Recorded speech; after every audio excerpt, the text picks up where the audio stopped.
name is Mike Rixey. I am the lead options instructor for NetPicks, and really excited to share with you guys today what we're calling our Options Trading for Income crash course. The goal is to create a business plan for you to follow. What we want to do on our end is walk you through a way that you can generate a really reliable source of income, regardless of economic conditions, regardless of what the market is doing. And we're going to show you how to do it in just a few minutes a day and with very little capital. All right, so it's really ideal for anybody, regardless of experience. If you are brand new to trading options, great, perfect. We're going to get a foundation in place that you can build off of going forward. If you have traded options for years, that's great too. We can work with that as well. A little bit more about me, who I am. I've been trading now since 2002. I started back when I was a finance major in college.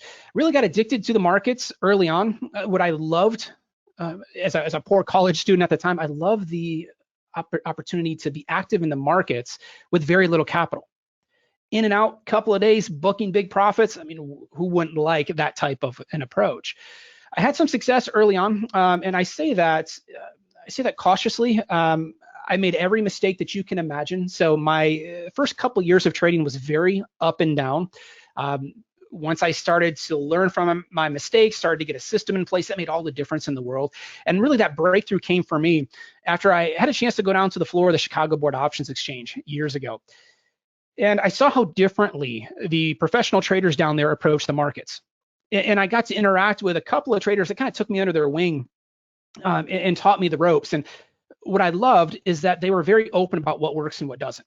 And if you've interacted with former floor traders, you know that it's very black and white. I mean, they're in your face. They don't have a problem saying it like it is. I mean, and that helped me out tremendously because I learned that my approach to the markets was completely wrong. And a lot of the issues that I was running into, they were self-inflicted. I didn't truly understand how the option markets work. And through that experience, I knew I had to get more of a defined rules-based system in place. So I've traded every market out there that you can imagine. I've day traded, I've swing traded, I've traded bonds, futures, Forex, options. I always come back to the options space. The options markets will give us the ability to adjust better than any other financial instrument out there. Just want to talk for a few more minutes on why we like to focus in this area. I'm not saying you can't trade futures, can't trade Forex, but it is my opinion that every trader out there should have options as part of their approach, at least in some capacity, even if it's only a small part of what you do. And here's why. They offer amazing leverage. You can put on pretty sizable positions on names like Apple, Amazon, Facebook, Google, and you can do so for as little as a couple $100 per trade. I'll show you how you can do that today. So you're not limited to trading the cheap penny stocks, the lower price individual stocks or ETFs. You can be where the action's at. You can trade those high flyers. And that's really what we all want to do. We want to be where the activity is at. And there's really no reason you can't trade those high flyers, even if you have a small account. I also love the fact that we can have controlled risk trades. In this type of a market, let's just face it, guys, the last month or so has been a historic move. I don't know if we're ever going to see a move like this again, where you have volatility this extreme and so many unknowns. You get caught on the wrong side of one of those moves and it can get painful in a hurry. With options trading, we can use defined risk trades so I know what my maximum loss is right up front. If I am dead wrong, I want to know what I stand to lose. That's it's a big factor that I found attractive from trading options. You know, I hear it on a weekly basis right now, people that are just getting involved in the markets, and they'll send me, symbols that they're coming up with from a stock scan saying, hey, what do you think about this trade or that trade? And they're on symbols or stocks I've never even heard of. And a lot of times people pull up those names because they're lower price and they think that's what they can afford. It just doesn't have to be the case. We can trade where the activity is at. And that was a big breakthrough for me back years ago when I started to trade options exclusively. When I started to focus in on a small, well-known group of names, got to know those products really well, my profitability improved drastically. And I'll show you more about that here in just a bit. You can also win 5 different ways. There's not a single other financial instrument out there that will allow you to set up a trade with 5 different ways of making money on the position. That flexibility allows us to react to so many different types of markets. Bull market, bear market, neutral market, choppy market, it doesn't matter. There's always a strategy out there that we can use to react to those changing conditions. Doesn't mean we're going to be profitable on every trade. It just means we're going to be able to put positions on that have high probabilities of success and that are very fine-tuned to the current conditions that we're seeing. And then finally, the ability to scale. For those of you that are looking for a supplemental income, maybe you're looking for a replacement income, starting a business is one of the hardest things to do. Right? And for the first couple of years, in many other industries, if you start a business, you better plan on not making any money and working long hours, right? It's just not the case with trading. You can get started much quicker. And as you start to see success in your trading, all you have to do with many of these markets is add on additional size. Go from 1 contract to 2 contracts to 5 contracts to 10 contracts. As you start to see more success, you can grow your business exponentially without changing your system, without changing your approach to the markets. That's what I love about this industry. So let's start out by talking about the very basics. For those of you that are brand new, or maybe you're just kind of dabbling in the markets at the moment. How much capital is truly needed to trade options? You'll hear people talk about, starting with a couple $100s. The problem with that approach, number one, you're going to be limited in what strategies you can use. You're going to be limited in the products that you can trade. And it's really not stacking the deck in your favor. Most brokers, in order to access a margin account, most brokers have a minimum starting account size of between $3,000 and $5,000. I recommend a $3,500 account size to start with. You could start with less than that, but if you do, it's just much more difficult to control your risk.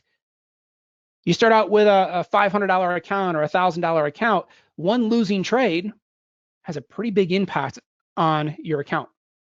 You may not be able to take trades beyond that one loss, depending on the type of position that you put on.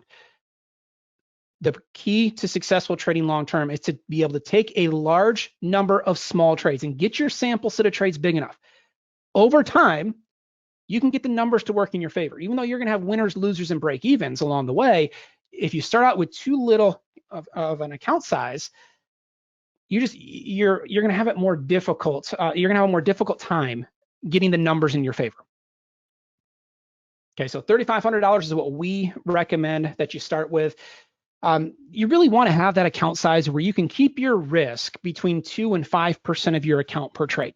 You never want to get into that scenario where you've got 50% of your account in 1 or 2 positions. I mean, it's such a dangerous position to be in.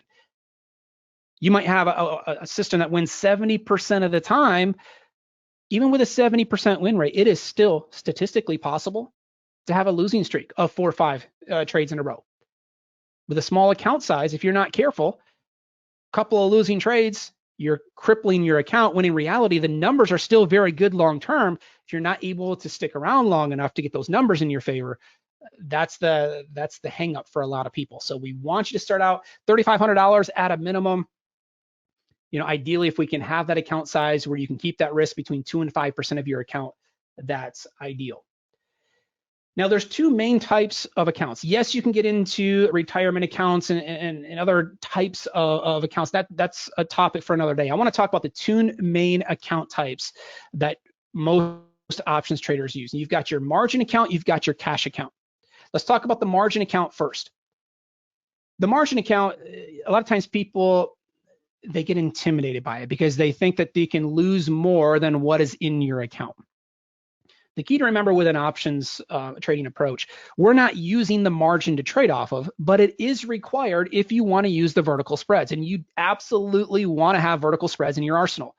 So the margin account will open up a wider range of strategies to you, but the margin account is subject to the pattern day trading rules. And what that means, going back to the financial crisis years ago, they implemented some additional safeguards for retail traders.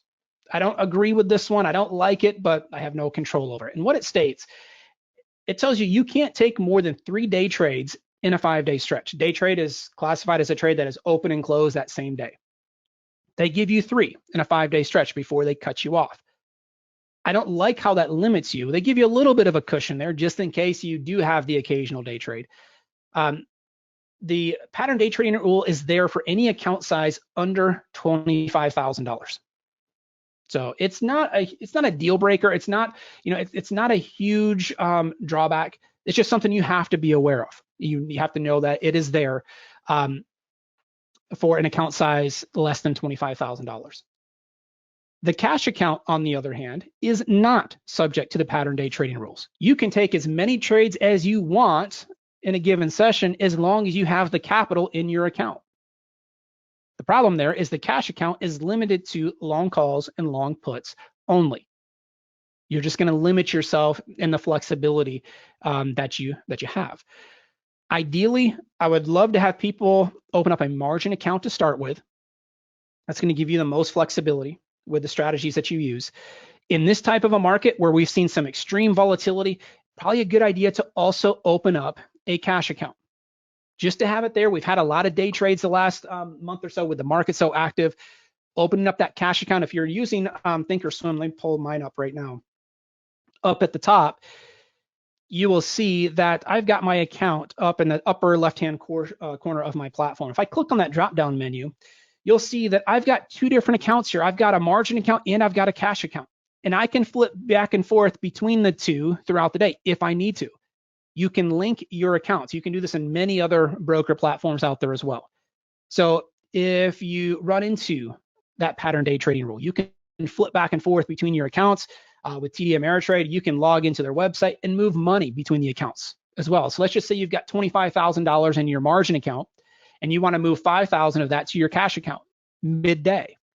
You can do that. Just log into their website, make the internal transfer, and those funds are available immediately. You don't have to wait, day or two to move those funds. So it can really give you a lot of flexibility. And the minimum account size for most brokers on the cash account, you're talking about, I believe with TD Ameritrade, I want to say it's just it's either $50 or $100. It's a very minimal account size required to open that up. So again, love to have you with a margin account to start with. That's the ideal choice, but also probably not a bad idea long-term to also open up a cash account. Speaking of brokers, there's really four big ones that most of our traders use. And I've listed them here on the screen, and I've listed them in order of preference. Okay, so Tastyworks, they are the most popular broker in the industry right now. They've got a great platform, very low commission rates. They charge a flat $1 per contract commission, but they only charge to get into a trade. They do not charge to get out of a trade. There's no closing commission there, so that saves a bundle compared to a lot of other brokers out there. They also cap their commissions at $10 a trade. If you're trading bigger size, let's say you're trading 50 contracts, for example, your commissions is limited to $10 per trade or $10 per leg on a vertical spread. So that again is a big savings compared to a lot of other brokers out there. Tastyworks also does not have different levels of accounts. I know some of you have run into this in the past where you open up an account with TD Ameritrade, for example, and they approve you for level 1 trading. Well, that's going to limit you to trading some of the very basic option strategies. They're not going to let you trade a vertical spread, for example. Tastyworks doesn't have that. If you open up an account with them, you can trade any strategy you want. So it's really ideal. Their account opening process is easier than any other broker in the industry by far. TD Ameritrade, also very popular. I use them as well. I use both Tastyworks and TD Ameritrade in my own personal trading. Can't go wrong with either one. The next two on the list, TradeStation and Interactive Brokers. I have never used either one of these for options trading, but a lot of people like to use them, especially if you're an international trader. Interactive Brokers is very popular. So you can't go wrong with any of these four. If possible, I would work from the top down. I would definitely start out with Tastyworks. That's going to set you up for the best success long-term, in my opinion. I'm not compensated to send people to them, so we don't have any relationship with Tastyworks. I just love their platform personally. Next, let's get into the Options 101 review. And for some of you, again, some of this initially is going to seem like a lot of review, and that's by design. Let's talk about the call side first. When you talk about a call option, you're talking about a contract between a buyer and a seller for a specific period of time. A buyer of a call option, you have the right but not the obligation to purchase 100 shares of stock at a specific price by a specific date. The key to remember, when you buy a call option, you're taking a bullish bet, but the moment you buy that call option, the time decay is going to hurt you. It's a decaying asset. Every day that you hold that long option, it loses value. Not only do you need a move to the upside to make money, you need that move to the upside to happen fast enough. If it takes too long, or if the move is not big enough, you're not going to make money with a long call. Doesn't make it a bad strategy. You just have to be very selective when you use it. You've got to have a very strong directional outlook. You've got to have a very strong bullish outlook to make money with that strategy. So when you buy a call option, you are considered long the option and long the position. You have that bullish outlook for the stock. The seller of the call option, on the other hand, if you buy a call option and you're bullish, there's got to be somebody on the other side of your trade willing to sell you that call. Again, we'll take both sides. We'll talk about that more in just a bit. The seller now has the obligation to sell 100 shares of stock at a specific price when requested, up until a specific date. So if you sell a call option, you're expecting the stock to move lower. Let's say it moves higher. You're dead wrong. You're going to have to deliver on your end of the bargain if requested. So we'll talk about how you can limit your risk in that scenario. There's definitely ways of making sure you don't get hit with a large loss in those types of situations. But you just have to know that as a seller of a call option, you're considered short the option. You're also considered short the position. So you want that stock to move lower. Selling a call option is a bearish position. A put option, on the other hand, call options are very basic for most newer people to understand. The put option is when it starts to get a little trickier, at least initially, for somebody that's brand new. Because a put option is actually, if you buy a put option, it's a bearish position. You're buying an option contract that makes money as the stock moves lower. It gives you a ton of flexibility because now I don't care if the market moves higher or lower. We don't need a never-ending bull market to make money. If the market starts to head lower, we can buy a put option to make money as the stock moves lower. So as a put option buyer, you have the right but not the obligation to sell 100 shares of stock at a specific price by a specific date. So now we're just controlling the downside. We're considered long the option, but we're considered short the stock. So we're short the position. You want that stock to move lower. The seller, on the other hand, again, somebody's got to take the other side of the trade if you're buying a put option, and that seller has the obligation to buy 100 shares of stock at a specific price when requested.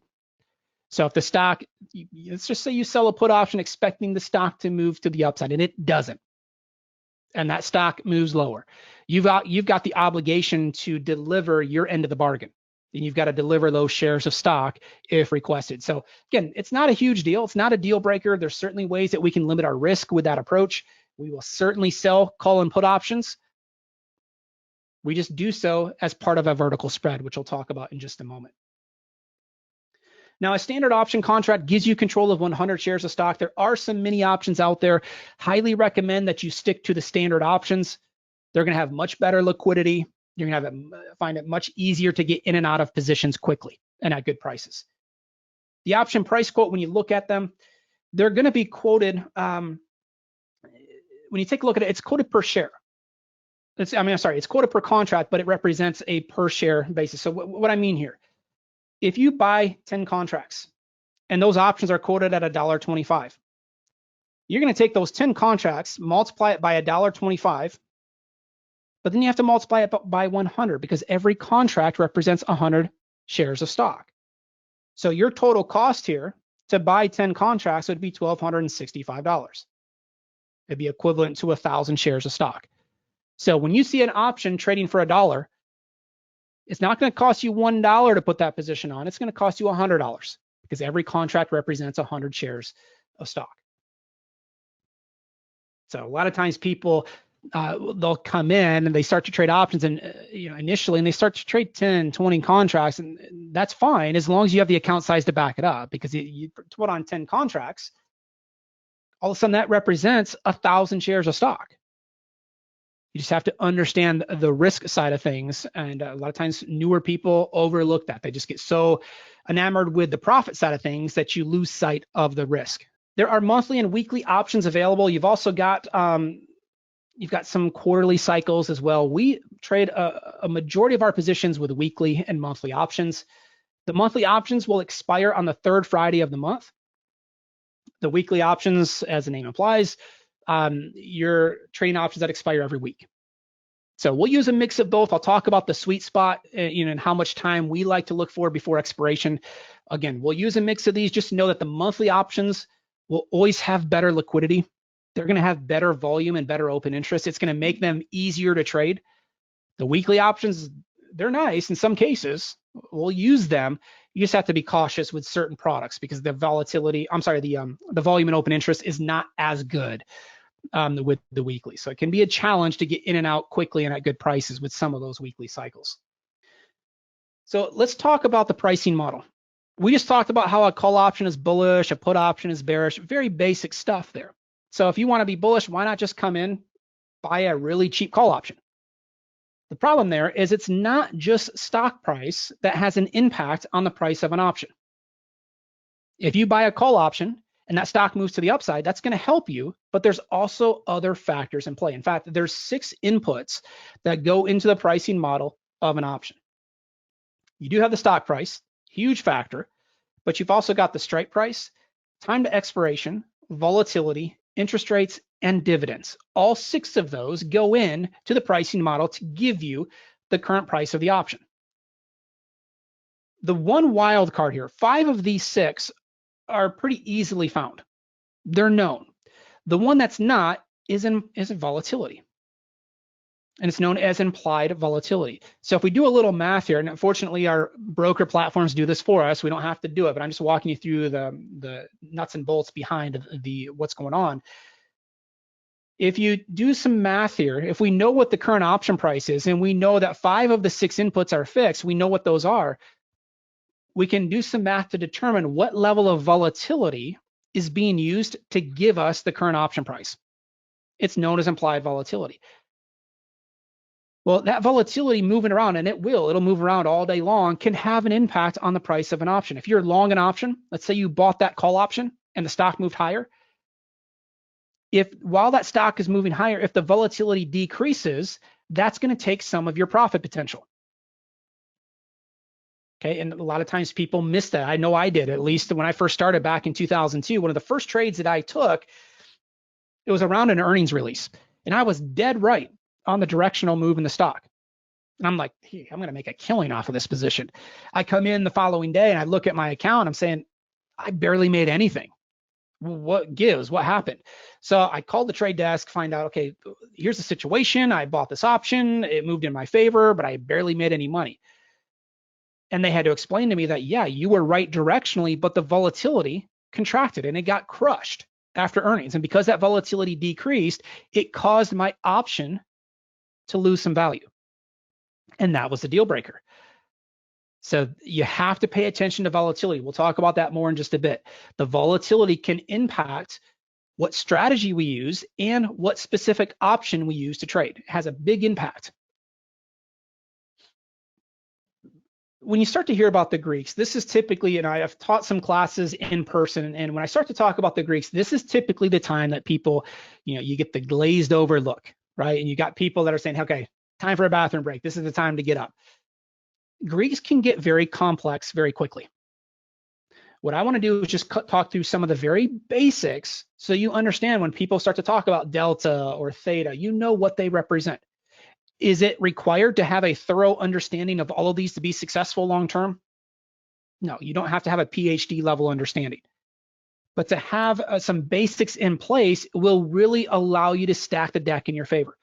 We're going to use some of these terms when we get to our checklist in just a bit. We're going to talk about delta and how that can impact what option we use to put a position on with. So this is not, some of you might be hearing this saying, okay, you're barely scratching the surface, and that is true. Entire books have been written on the Greeks. We just don't have time to cover them in that much detail. So let's talk about the basics here. And let's start out with delta. The delta of an option is a measurement that estimates how much an option premium will increase or decrease with every $1 move in the underlying stock. Right? So if we have, if we buy a call option and it has a delta of 0.50, and the stock moves up $1. That delta is telling us that that option is going to increase in value by 50 cents. It's not always a one-to-one direct correlation there. If a stock moves $1, your option's not going to move $1 in many cases. right? The delta is going to tell you how much that option will change when the stock moves $1. The call options will have a positive delta ranging from 0 to 1. The puts will have a negative delta ranging from 0 to -1. So I'll talk through this in just a minute. I'll go over to the broker platform so you can see what I'm talking about here. The delta of a call increases in value as a stock moves up and decreases as a stock moves down. So as that stock starts to move up in your favor, maybe you buy a call option that starts out with a delta of 0.50, but as that stock moves in your favor, that delta may change, and it will change. It'll start to move from 0.50 maybe to 0.75 or 0.8. So you get closer to that 1-to-1 correlation, the closer, the further that stock moves in your favor. And same on the downside. The put options will have a delta that's going to be negative, ranging from 0 to -1. And as that stock moves lower in your favor, that delta is going to move closer to -1, which is ideally what you want. The at-the-money options are always going to have a delta close to plus or minus 0.50. We'll talk about how to find the at-the-money options in just a moment. One way of doing that is just to look for the delta and look for that delta as close to plus or minus 0.50 as possible. The in-the-money options will have a higher delta. Okay, so the further in the money that you go with the options, you're gonna have closer to a 1-to-1 direct correlation there. And then delta will also increase or decrease faster as you get closer to expiration. Talk about that more in just a bit as well. The shorter duration options, the weekly options, a lot of times people love to trade them because they're cheap. They're cheap for a reason. There's a lot that needs to go right in your favor to make money. Options become very sensitive to changes in stock price the closer we get to expiration. So taking that into account, there's a sweet spot that we look for. We don't like to trade options with 2-3 days left to expiration. We like to go out 20 to 40 days because we're able to get a more conservative trade on. We slow things down a little bit, still give ourselves a great profit potential, but we do so with less risk. So here again, on the call side, they're always going to have a positive delta ranging from 0 to 1. The in-the-money delta is going to be greater than 0.50. The at-the-money delta will be 0.50, and the out-of-the-money delta will be below 0.50. On the put side, it's always going to be negative, ranging from 0 to -1. The in-the-money delta will be less than minus 0.50. The at-the-money delta will be minus 0.50, and the out-of-the-money delta will be greater than minus 0.50. So just some quick ways of knowing whether you're in the money or out of the money, just strictly looking at delta. Now, the tricky part there is I just mentioned that as the stock continues to move in your favor, the delta will change. It might start out at 0.50, but as that stock moves in your favor, maybe it moves up to 0.75 or 0.8. How do you know that rate of change? That's where gamma starts to come into play. And the gamma will tell you how much the delta is changing for every $1 move in the stock. And I'll walk through an example here on the next slide so you can see this in practice. A lot of times with our students in our training room, we talk about gamma risk. And gamma is essentially telling you that the closer we get to expiration, the options are going to react faster to changes in stock price. That could be a good or a bad thing. If that stock is moving in your favor, it's a good thing. It's going to allow you to make money faster. If the stock is moving against you, it's going to get painful quicker. That's why it's the closer you get to expiration, it's a higher risk, higher reward type of scenario in many cases. So here's the example. XYZ stock trading at $30. The 30 strike call option is trading for $1.50. And the stock moves to 31. You get a $1 move in your favor. You take a look at your call option and you see that call option increased in value from $1.50 to $2. You made 50 cents profit. It also tells you that the delta on that option was 0.50 on that first wave to the upside. But now the stock continues to move in your favor by another $1. It goes from 31 to 32. And now you take a look and you see that your call option increased in value from $2 to $2.75. So now on that second $1 move, you made 75 cents. The delta went from 0.50 to 0.75 on that second $1 move. So now the gamma of the 30 options, you can see that the gamma was 0.25. It's just taking the difference between the deltas of those $1 moves. Now, this is not something that you have to worry about calculating in real time. It's not something that you have to sit there and analyze all day long. There's just certain features of delta and gamma that you want to be aware of because it can help in your understanding of how options work, and it can really help make sense of your overall P&L long-term. Understanding why you made what you made or why you lost what you lost. Having an understanding that, hey, there's more there than just the directional move in the stock, that it can really help with your level of understanding. The gamma is always highest with the at-the-money options. It's always highest with the front month options. So the closer you get to expiration, the more sensitive options are to changes in stock price. So higher gamma, again, it can be a good thing.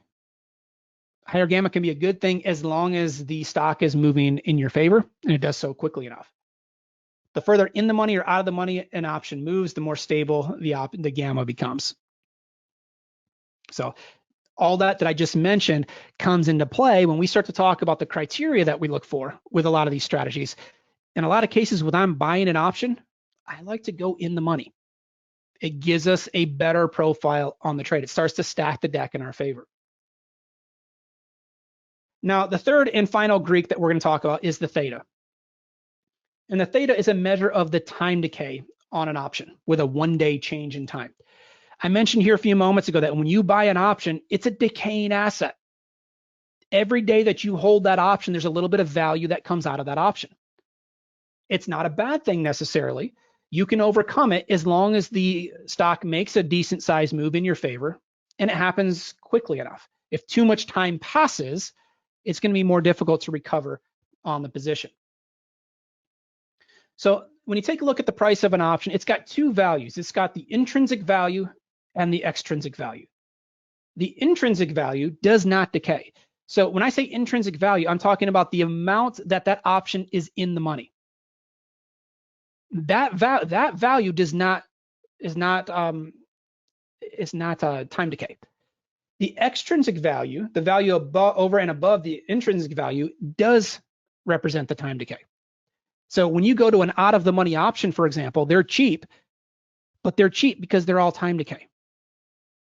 And that's why it's so difficult long term. You know, if you're going to trade out of the money options, if you're going to buy an out of the money option, it might work for you occasionally. And when it does work, yeah, it can be fun to book a nice profit. But in the long run, when you start to run the numbers, if you just buy out of the money options exclusively, it's going to be very, very difficult to get those numbers working in your favor because those options are all time decay. Now, the theta is not equal. It's not the same for each option, nor is it the same for each day. And here's a slide that shows you what I'm talking about. If we go out 40 days, let's say we go out 40 to 50 days, the time decay is still there.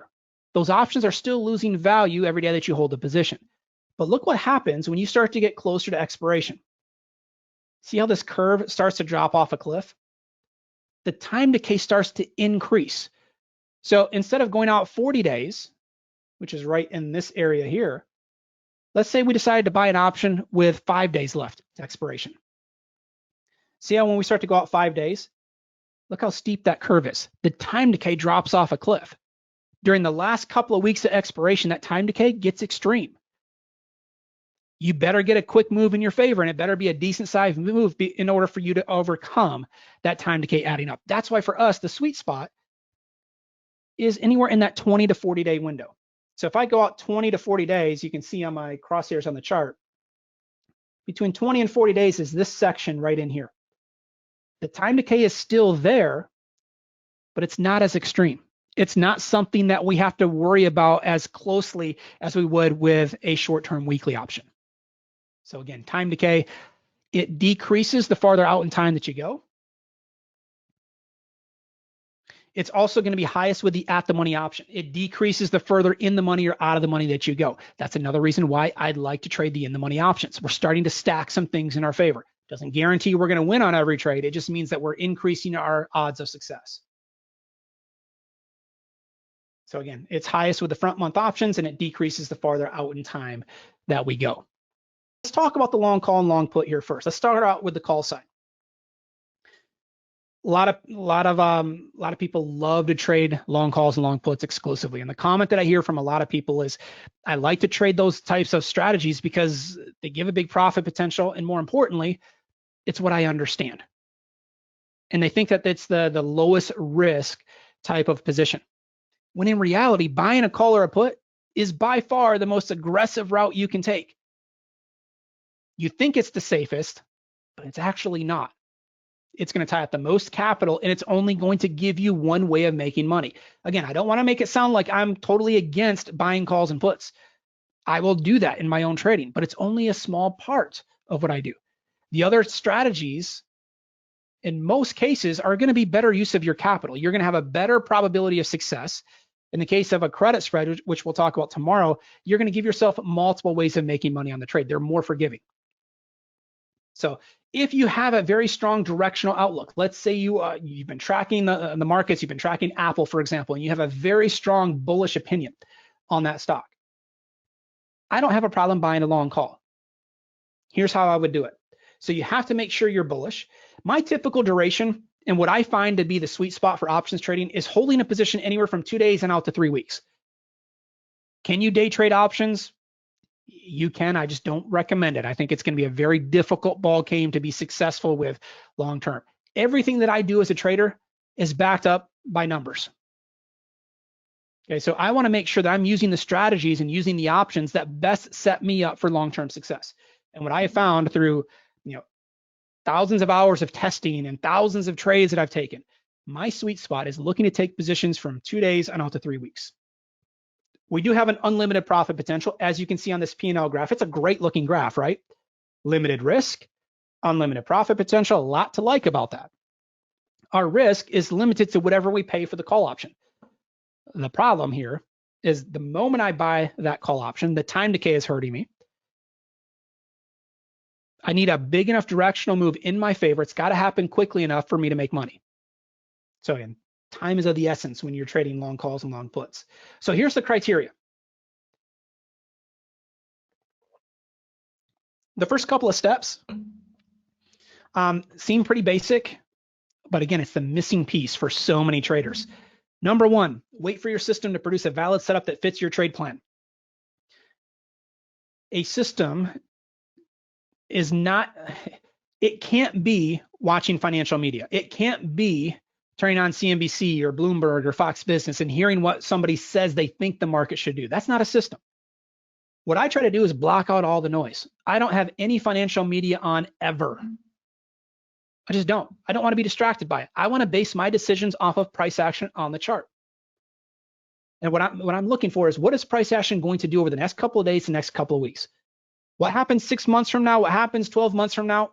I have no idea. No one does. It's just going out too far. The world can change a lot during that amount of time, but it's very doable to form an opinion on what's going to happen over the next couple of days, the next couple of weeks, because I can see the price action on the chart. Everything that I do is technical based. That's what I'm going to base my decisions off of. Now, there's so many different systems out there. It can be, any type of indicator. I mean, it could be a system that you've purchased previously. It does not matter to me what the system is, as long as you know that the numbers work out in your favor long term, and you can trade it with confidence. That's the important piece. Next, make sure the options on your stock have an open interest of at least 30 times the number of contracts that you're looking to trade. Now, step number 2 is, if you're going to trade the weekly options, this is when it gets more difficult, because it can be more difficult to find the open interest of 30 times the number of contracts that you're looking to trade. That's why anytime that I possibly can, I prefer to trade the monthly cycle, the monthly options, because they're going to have greater volume and open interest. And the higher those numbers are, the easier it's going to be to get filled quickly and at good prices on those trades. So if you're looking to trade 10 contracts, ideally, I would like to see 300 contracts of open interest. Step number 3, make sure you have target points and exit points before entering the position. Right? You've got to plan your trade. You've got to trade your plan. It's so important. If you start to get into a position without a plan of attack in place, what you're going to find, and I say this from experience, you're going to be so emotionally attached to every move back and forth, and you're going to get whipsawed in and out of trades. You have to have a plan of attack in place, and you've got to stay disciplined to that plan. So important. That's the missing piece for so many people. You get into a position, it starts to move against you. You immediately get out because you don't want to take a larger loss, right? Well, you can get whipped all around if you take that approach. So very important to have a set of rules in place that guide you on every decision, every trade that you make. You need to form an opinion on how long you feel the move in the stock is going to take. This is why I like to focus on a very defined watch list of products. And my watch list doesn't change all that often. I want to know what an average holding time is on Apple. I know over the past number of years, my typical holding time on Apple is anywhere from 2 to 10 days. That can be very important information for me because that can help determine what strategy I use, what option strategy, and what expiration cycle I use. That's very valuable information. The only way I know that, number one, I've traded the same products now for years and I document every trade, but then also I've done the back testing work. When I first started to trade Apple, when I first started to trade Facebook, I went back and did an extended test. Before I ever put my hard-earned money on the line, I wanted to see that the numbers were in my favor. So time left to expiration on most of our net picks trades, we're looking for between 20 and 60 days left to expiration.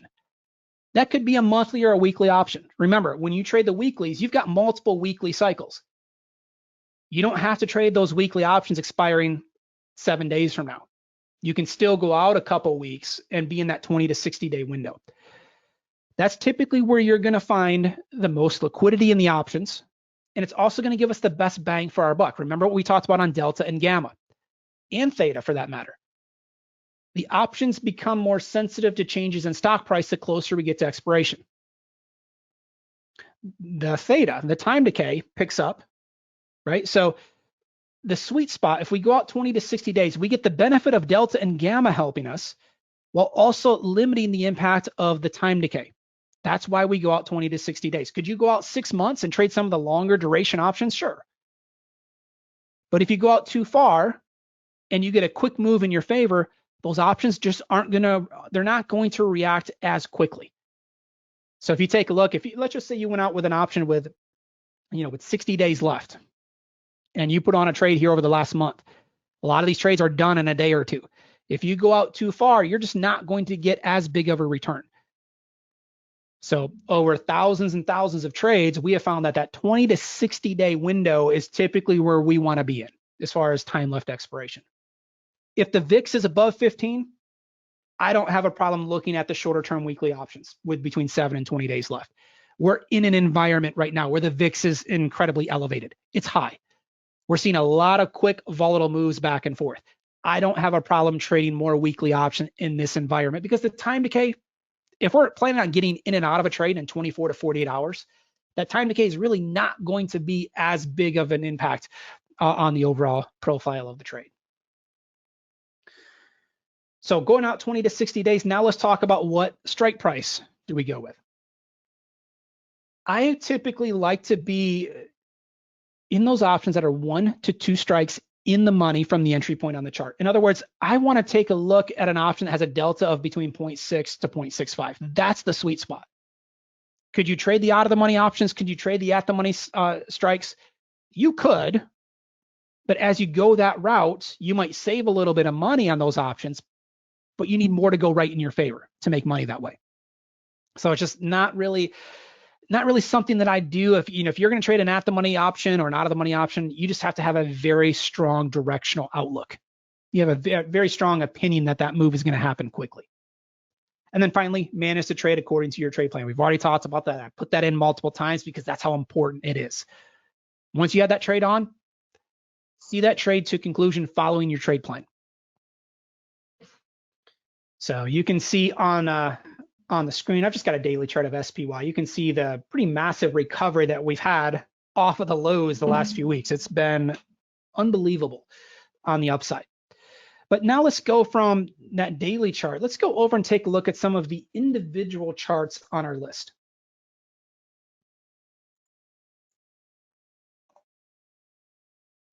And I'm going to start out by taking a look at Facebook. The tech sector, the NASDAQ has been super strong. It's actually prevented any type of another wave to the downside. The last couple of weeks, the NASDAQ has led the charge off of the lows. The banks, the financials have been incredibly weak the last week or so because of their earnings. Their earnings have come out very negative. As a result, the financials are lagging behind. Energy has gotten beat up, but it doesn't matter because the tech names continue to be super strong. For example, here today, you've got the market getting beat up a little bit, but you've got Apple only down $3, Amazon up 11, Facebook's down 2. I mean, some of these names are lower, but they're not getting beat up as much as some of the other sectors. So there's been some strength. Now, remember what I said a few moments ago. Everything that I do is technical based. It's based off of price action on the chart. And what you're looking at here is a 195-minute chart of Facebook. If we take a look, I've got 2 histograms down at the bottom. I've got my pulse indicator. That's the red, yellow, and green histogram. We'll come back to that one here later. We've also got our sentiment indicator down at the bottom. That is the red and green histogram. That's the one I want to focus on. It's telling us whether the bullish or bearish sentiment is in control. And you can see, which makes sense given how strong the overall market has been the last couple of weeks, you can see that our sentiment indicator flipped from red to green. And it did so back on April 6th. Since then, this sentiment indicator has been green the entire time, telling us that bullish sentiment has been in control. When that happens, if I'm taking a look at a long call or long put, I want to lean towards the call side. I want to lean towards a bullish position. Now, I also use our moving averages up top, and the main one that I use is the red and the blue moving average. That's our 8-period exponential moving average. It's a very standard indicator on most charting platforms. It's one of my favorite indicators to use. And what I was looking for is ideally, I wanted price action to close above that moving average, which it did back on April 6th. And then also notice how we do have some custom formatting in the moving average. We color code it. So it'll tell you if it's blue, it's indicating we're in an uptrend. If it's red, that moving average is moving lower. So we had that indicator. We had the moving average go from red to blue.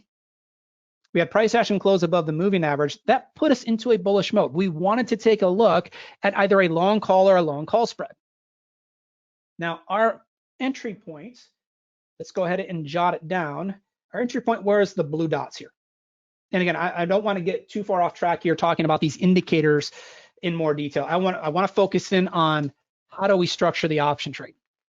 So let's just go ahead and jot down the entry point on Facebook, which was at 168.18. That would be the normal entry point. What I'm going to do in this example, just so we can adjust and for this example, show you how to apply the criteria. Let's say that we are actually hitting the entry point right now as we speak, right at 175. Okay, current price is sitting at 176. Let's take that and go over to the trade page. And let's start to structure a trade. Let's see what we can do on Facebook. Let's review quickly what we just got done talking through. We mentioned that there's 6 different inputs in the pricing model of an option, right? Price is a big impact, right? If I buy a call option, I want that stock to move higher. That's how I make money on the position. But there's also other factors that come into play. The volatility, the time decay. The volatility, if you turn on financial media, and this is why I don't turn it on, you're going to hear people talking about volatility being at an extreme. Volatility is elevated. Well, is it truly? Is it truly elevated across the board? The VIX, which is the volatility of the S&P 500, the VIX is above 40. That is an elevated number compared to what we have typically seen historically.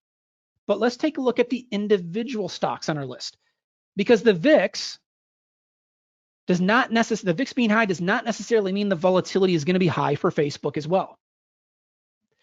Down at the bottom of the Thinkorswim platform, and you'll find very similar numbers inside of Tastyworks as well. There's a section there called Today's Options Statistics. And one of the sections there is the implied volatility. It gives you the 52-week high for implied volatility, which is at 87, and the 52-week low for volatility, which is at 22. So now I can see the range of where volatility has been on Facebook over the last year. The current level of implied volatility, so that's the level of volatility being used to price the options, and is currently sitting at 50. Is that 50 level high or low? it could be high on some stocks, it could be low on others. We have to place some context around it. So what we do is we slot that level of implied volatility into the 52-week range. So now I can see that the 50 level that's currently being used is right near the middle of the 52-week range. Well, I can also see that by looking at the IV percentile. The IV percentile is at 43. Anything in the upper 30s or above is a higher level. When the volatility is high, it's going to mean the options are more expensive. Some of you have started to notice that the last month or so, the volatility has been so high that the options have been incredibly expensive. Buying options right now, it just ties up more capital than what we're used to if you're just buying calls and puts. That's why I have not been buying a lot of long calls and long puts the last number of weeks. I've been trading a lot of vertical spreads, which we'll talk about in a moment. I've been using a lot of those spreads to lower the cost on the trade. So with volatility a little bit elevated here, it's going to have an impact on the price of the options. It's going to cause those options to be a little bit more expensive, which we'll see in just a moment. So we determined from the chart, we want to put on a bullish position. I want to come in and take a look at buying a call. I also mentioned from our criteria that we want to make sure that we're trading liquid options that have between 20 and 60 days left expiration. Well, I've got some weekly options in here. I've got April 24, I've got May 1st, I've got May 8th. The number in parentheses represents how many days are left expiration.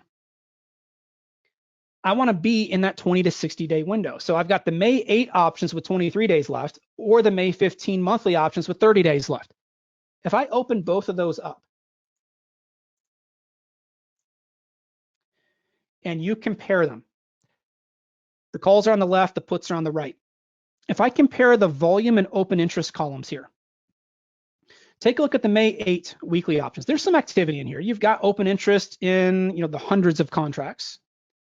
But when you take a look at the May monthlies, see how all of a sudden those numbers explode? We go from a couple hundred contracts of open interest to now you've got thousands of contracts of open interest.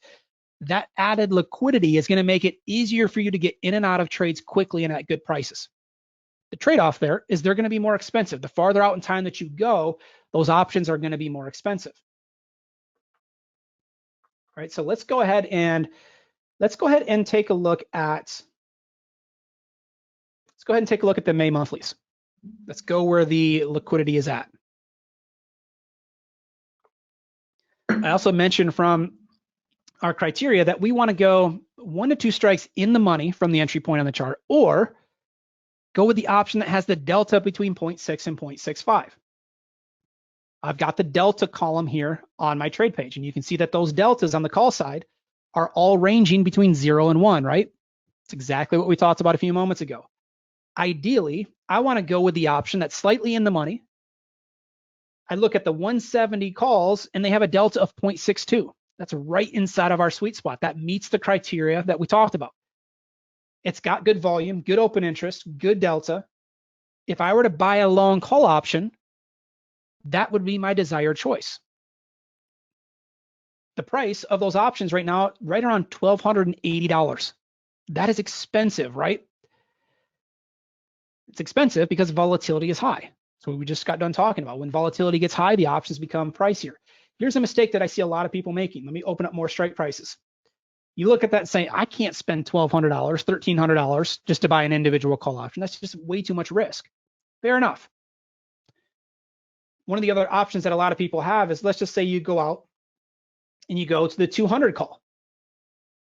You look at it and you're saying, okay, I can afford $135 to $140. That makes sense. The problem with that is those 200 calls have an 88% chance of closing out of the money. They're cheap for a reason. In order for you to make a decent return, you need a bigger move to the upside on Facebook. In order for those options to go in the money, you would need a $25 move to the upside from here. I'm not saying it's not doable. It's just not probable. A lot of times people make the mistake of choosing the options that you're trading based on what you can afford, not based on what's best for that trade, best for that outlook for the stock. So it's going to be a much better option to pay up and go for the 170 calls, which have about between a 57 and a 60% chance of closing in the money. Now you're starting to stack some things in your favor. Now, again, if the $1,280 price tag is too rich, don't just throw Facebook out of the equation. Don't just throw it out. We'll talk about the vertical spread next, and I'll talk through how you can drastically reduce the cost of that trade. The 170 calls, if I left click on the ask price, it's going to create an order down at the bottom. I could create that order as is. It's going to be the most aggressive route that I can go. It's going to give me the highest profit potential. It's also going to come with the most amount of risk. All right. So that certainly is a valid route to go as long as you can handle that type of risk in your account. It's going to give you a bigger profit potential. Let's circle back to the slides here a second. We'll go through some additional examples. I just want to quickly review the criteria on the put side, and then we'll also talk about the vertical spreads as well. So everything we just got done talking about on the call side, a lot of that criteria, the things that we're looking for in a trade, it's going to be very similar on the put side. The difference being, if you're going to buy some long puts, you better have a pretty strong bearish outlook on the stock. You're still going to look for holding times between 2 days and 3 weeks. That doesn't change. You typically see a little bit shorter holding time on the downside. Things tend to escalate quicker on the downside. But you still have unlimited profit potential and limited risk. Your risk is limited to whatever you pay for those options. So if we were to buy those long calls on Facebook for $1,280, that's the most you can lose in the position. If you are dead wrong, the most you can lose is $1,280. You could always close it out early and take a partial loss as well. That's fine. So the P&L graph, very attractive looking graph down there. Limited risk, unlimited profit potential. Who wouldn't like that, right? Very attractive. The criteria remains the same. We're still going to wait for the system to produce a valid setup that fits our trade plan. We're still going to make sure that we have good liquidity in the options.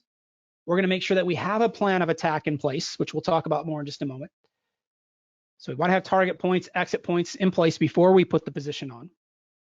We want to form an opinion on how long we feel the move in the stock is going to take. We can find that through back testing. Maybe you've traded certain stocks for an extended stretch, so you have a feel for how they move. Very important information.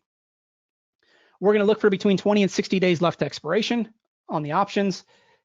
And we're going to look to get 1 to 2 strikes in the money from our entry point on the chart.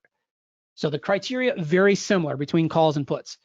It's just the difference there is in your outlook for that product. So if we go back over to Thinkorswim,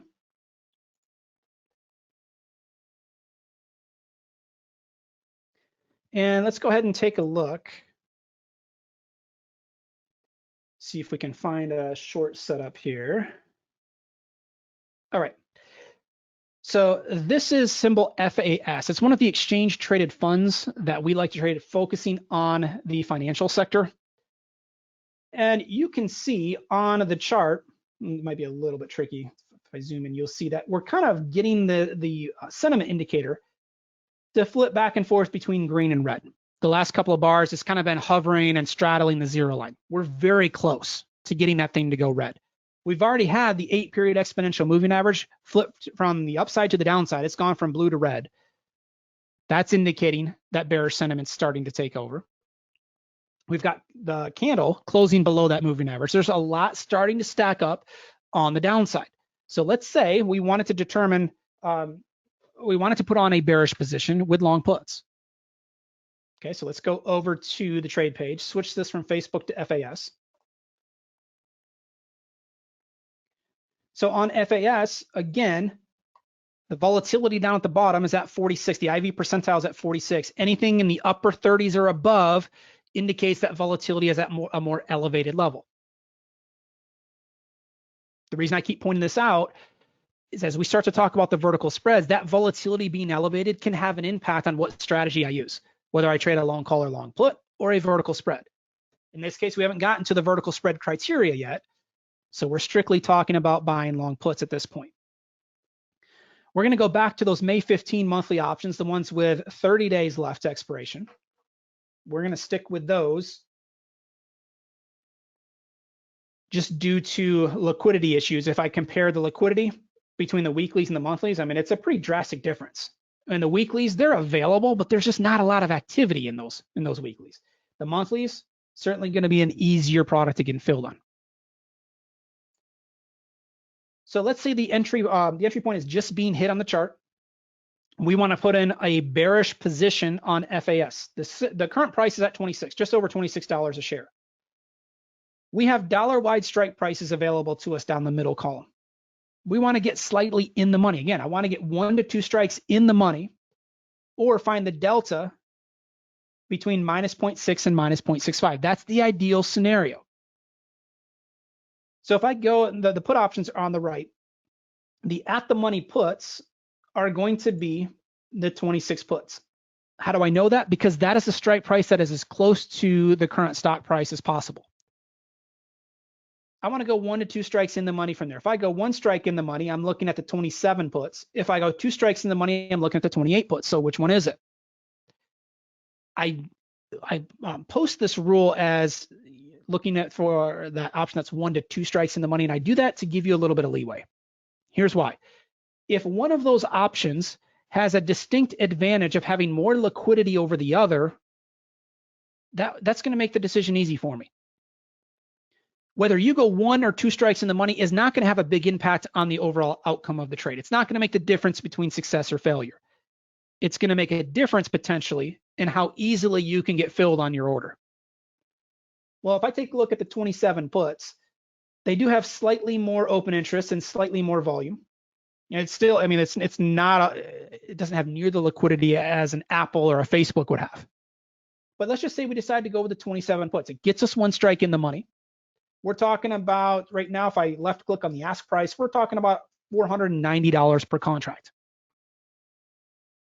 A little bit rich, a little bit expensive. I mean, normally for a $26 product, you wouldn't expect to see prices in the $400 to $500 range.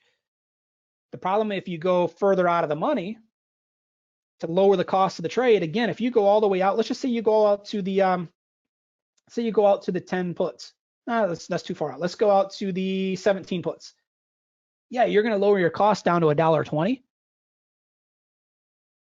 But you're also going to be putting on an option that has a 73% chance of closing out of the money. You're not stacking the deck in your favor. In fact, you're making it a long shot to make those numbers work in your favor long term. You're going to be far better off if you're going to buy options, do so with the in the money options. It's going to be far easier to make money long term. So now if I put the position on, I manage the trade according to my trade plan. I know that when I buy a long call or long put, for me personally and how we approach the markets, it doesn't matter if it's on the call side or the put side, my initial target is 100% return. So I'm looking to double my money. If I buy this option for, let's just call it $4.50. If that's the case, then my target's going to be $9. I want to double my money on that position. My stop, I like to use a 50% stop. So my stop level would be at half of what I paid for the long option. The reason I take that approach, it gives me a defined rule set that I can stay disciplined to. And it also takes a lot of the guesswork out of the equation. I don't get so emotionally attached to the outcome or the outcome of one individual trade, but I also don't get attached to the movement back and forth throughout the day because I already know where my rules are at. I know where my stop is at. I know where my target is at. It allows me to really take the stress off. So this is XLE. This is the energy ETF. And energy has certainly been beat up here the last couple of months. I mean, makes sense, right? You know, we've had some price wars going on. You've had obviously the economic slowdown worldwide. The demand for oil has certainly dropped off a cliff. Well, let's go back. Let's go back to the end of March. It's right in this range right here. Let me get an arrow on the chart. So we had the initial wave to the downside, and the sentiment indicator was firmly red. It then flipped to green. And for a brief moment there, we had sentiment go from bearish to bullish. As soon as it went green, we went into bullish mode. We also had price action confirmed. We had our 8-period exponential moving average. We had it trending up. It went blue. We had price action closing above that moving average, telling us that, okay, at least for the near term, there's bullish sentiment. There could potentially be a bounce to the upside. It does not mean, doesn't guarantee that XLE is going to make a huge move higher. It just means for the next couple of days and out to the next few weeks, very good chance that we try to bounce higher. And once we saw that, we came in and we bought the long calls. We bought the 28 calls. We paid $365 per contract for those options. And you take a look at this chart, and you're saying, okay, that really wasn't that big of a move to the upside. It was enough for us to book a nice profit. We actually closed the position out. We were able to book a $160 profit. It was a 44% return. So we didn't hit our 100% return level that we really wanted to, but we were able to close out of the trade at a 44% return. So my target zone is always starting out at 100%, but as price action changes, if we start to see a shift in overall sentiment, we could potentially close out of the trade early and book the partial profit. As long as we're following our trade plan, we're following our rules in place, we're perfectly fine taking the trade off. In this case, we booked a partial profit. Now, the problem with the trades that we've talked about so far is just the expensive nature of the options. They're pricey, right? No doubt about it. What else can I do to lower the cost? I already mentioned that going out of the money is not a good idea. The problem with you going out of the money is you're putting on a position that has a low probability of success. I know the lower cost is attractive, but let's see if there's some other options out there that will help us reduce the cost. That's where the vertical spreads come into play. So a vertical spread is put on by purchasing one call or a put within a given month and selling a different strike call or put within the same expiration month. So you're putting on two different options at the same time. And in doing so, you're able to lower the cost of the trade. You're still in a defined risk position. A lot of times people look at vertical spreads and say, I don't want to trade those. I refuse to trade those. They're higher risk. They're actually not. They're actually much safer positions, and you're going to be far better off using these, especially in a period like we're in now where the volatility is so high. So here's what it looks like. I've listed an example here. We'll also go over to the chart. In fact, let's go ahead and do that now. So let's go over back to Thinkorswim and let's talk about, in this case, let's start out with the debit spreads. We're going to talk about buying a vertical spread. So let's go ahead and circle back to Facebook. And we're going to keep those May monthly options open. We were taking a look at those 170 calls, right? It got us slightly in the money, had plenty of volume, plenty of open interest. The problem, as we stated, was the expensive cost of the options. They were over $1,280 a contract. Well, one way of reducing the cost is to also sell an out of the money call option. The criteria that we like to use when using a debit spread, we want to buy the option that's one strike in the money, and we want to sell the strike closest to the second target, right? So we mentioned earlier the 170 call is one strike in the money. It's one strike in the money from the current price of the stock. So if I right click on the 170 calls and I go to buy and I select vertical, it's going to pop up an order down at the bottom. Now you see two different options listed down at the bottom. I am buying the 170 call, and by default, it has me selling the 175 call. We're doing both of those at the same time. It's still a bullish position. I still want Facebook to move to the upside. But now if you take a look at the cost of the trade, it's down to $3, from $1,280 down to $300. Well, this one, we're going to adjust the strike prices a little bit, because what we want to do is ideally, I want to create a spread where I can buy that spread for around 50% of the width of the strikes. Here's what I mean. Let's say I'm still going to buy the 170 call, but now instead of selling the 175 call, what if I switch that to 180? There's a $10 difference between those strikes, correct? Ideally, I want to be able to buy that spread if I can do so for around 50% of that width. So if I can buy the spread for around $5, that's the ideal scenario for me. This one's trading for $5.70 mid price. So very, very close to that $5 level. If I get filled at $5.70, it's going to cost me $570 per spread. It's still controlling 100 shares of Facebook. I still want the stock to move to the upside. But now instead of requiring $1,280 to buy the long calls, I'm able to lower the cost down, in this case, to whatever I pay. So in this case, $5.70, $570 a spread. So in most cases, when you follow this spread criteria, you're going to get between a 30 and a 50% cost savings when compared to buying the outright call or put.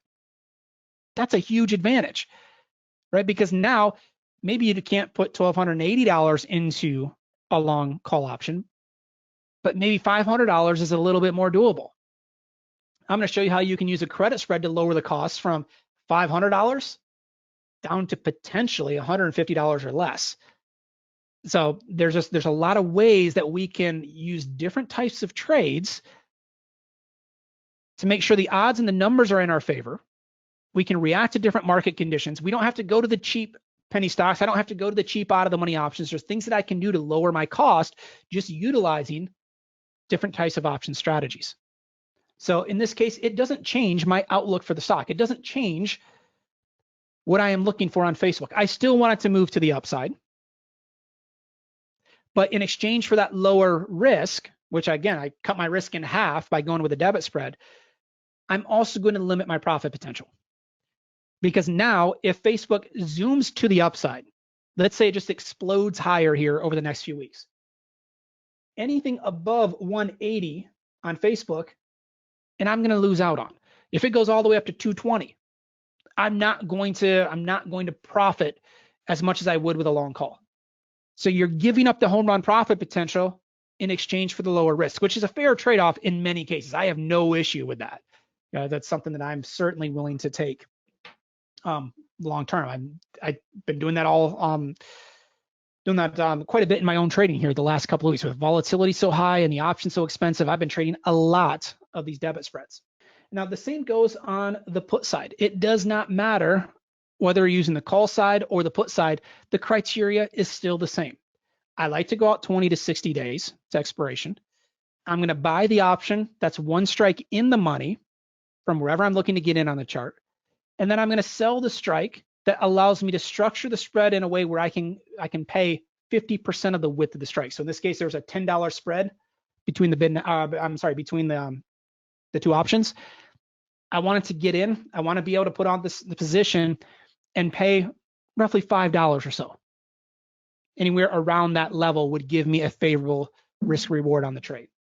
Now, I mentioned that you do give up some profit potential. How significant is it? My initial target zone, anytime that I'm buying an option, is 100% return. With a debit spread, my returns are typically a little bit lower. You're typically going to be in that 50 to 80% range. So you're going to give up some profit potential. It's a much higher quality position. You're just going to give yourself a little bit more forgiveness when using the spreads. So if I go over to the chart on Marriott, symbol MAR, again, we know what the market has done here recently. It was just a complete bloodbath on the downside for many products. And what we did on Marriott, get my notes out here so we can take a look. So once we saw price action go from bullish to bearish mode, right? We saw the sentiment indicator down at the bottom flip from green to red. We came in and we took a look at buying some long puts. The problem with buying the long puts is they were incredibly expensive. You're talking in many cases on these $100 stocks, you're talking about, in this case on Marriott, you're talking about potentially between $500 and $800 a contract, or maybe even more. Well, we came in and we bought the put spread. We paid $2.70, so we spent $270 per spread. Very reasonable, right? We got the move to the downside, the exact move that we wanted.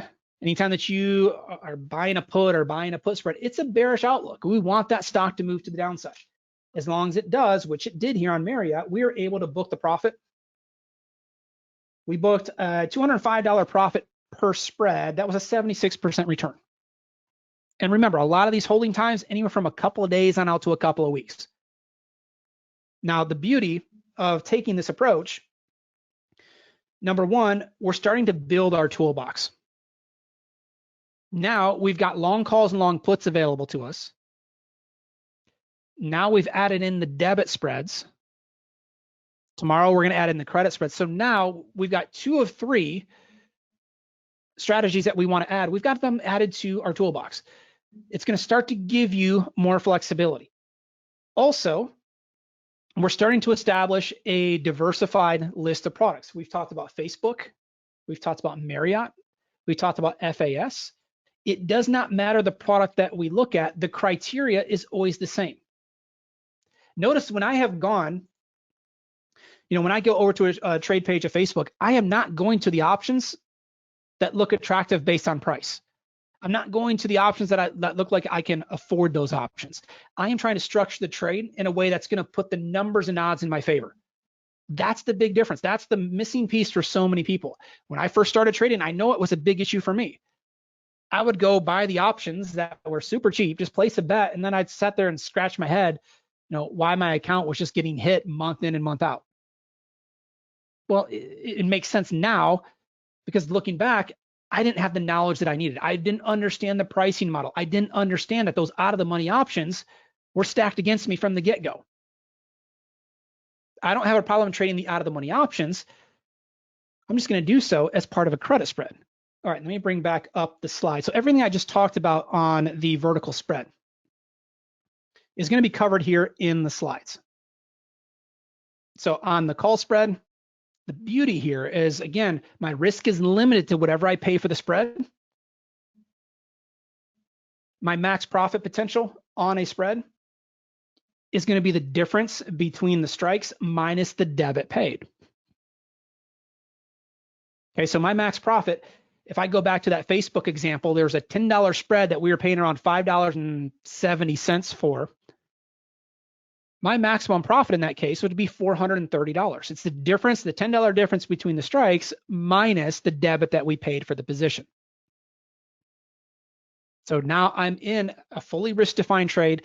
I'm also in a trade that I know what my maximum profit potential is. Everything is outlined for me ahead of time. So when do we use the vertical spreads?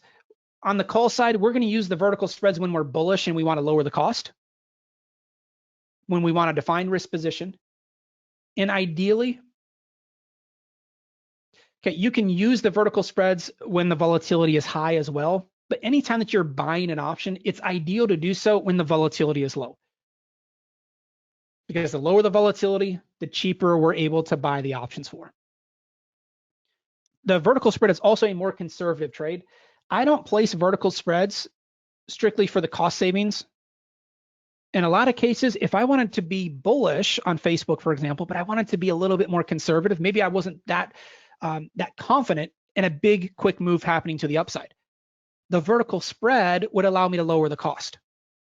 It would allow me to put on a position that's going to react slower to changes in stock price. So now I take my bullish outlook and I'm able to utilize a strategy that better reflects my outlook. It's a little bit more conservative.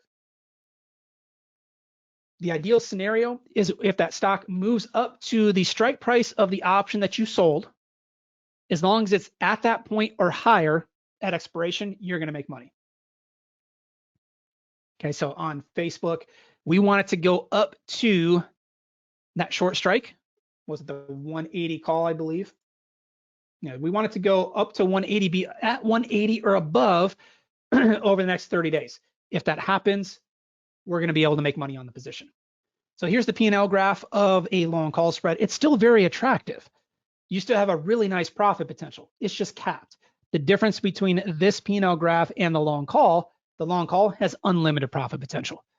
So we're giving that up in exchange for less risk. So very fair trade-off in a lot of cases. The put spread, very similar.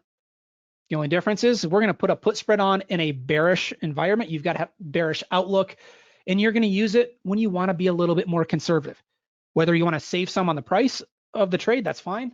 Or maybe you want to be a little bit more conservative because you don't have as strong of a directional outlook for a stock. That's fine too. So here's the spread criteria. Here's the checklist. Here's the criteria that you're going to use. So again, ideally, the lower the implied volatility, the better. Anytime that you're buying an option, you want to get in at a cheap price. So the lower the price, the better. Use the front month options if there's at least 20 days left to expiration. Okay, so again, we want to be 20 to 60 days out. That's the window that we're looking for. We're going to buy the option that's one strike in the money. And then we're going to try to sell the strike that's further out of the money, or sell the strike that allows us to put on the spread where we can pay 50% or so of the width of the strikes. Okay, so that's the spread criteria, regardless of whether you're on the call side, the put side, whether you're trading an individual stock or ETF, the rules remain the same. When you're buying a call or a put, go out 20 to 60 days. Make sure those options have enough liquidity, ideally 30 times the number of contracts you're looking to trade. And then you're going to try to buy the option that's 1 to 2 strikes in the money from the entry point on the chart. That's the same criteria that we use for any stock or ETF. With a debit spread, still going out 20 to 60 days, you're going to buy the option that's 1 strike in the money, and you're going to sell the strike that allows you to buy the spread for around 50% of the width of the strike. So if you're trading a $10 spread, you want to be able to buy that spread for $5. If you're trading a $5 wide spread, you want to buy that spread for $2.50. My preference, if I had to choose one or the other, would be the credit spreads. Hands down, they're going to give you a much better probability of success. With that being said, I use both. Okay, and so what I tried to talk through earlier, this is not a scenario where I'm presenting 3 different strategies and you have to pick one of the 3. And you have to lock yourself in to that approach. I use all 3. If I look at my overall portfolio on that I have right now, I have on long calls, long puts. I've got some debit spreads and I've got some credit spreads. I've got all 3 on. You want that diversification. You want to be able to use all 3 strategies. So again, if I had to pick one, the credit spreads would be the best choice. They're going to give you the most flexibility, but I do like to use a mix of all the strategies. We sell a vertical spread. If we sell a credit spread, the reason why I love these types of trades is they give us multiple ways of making money on the position.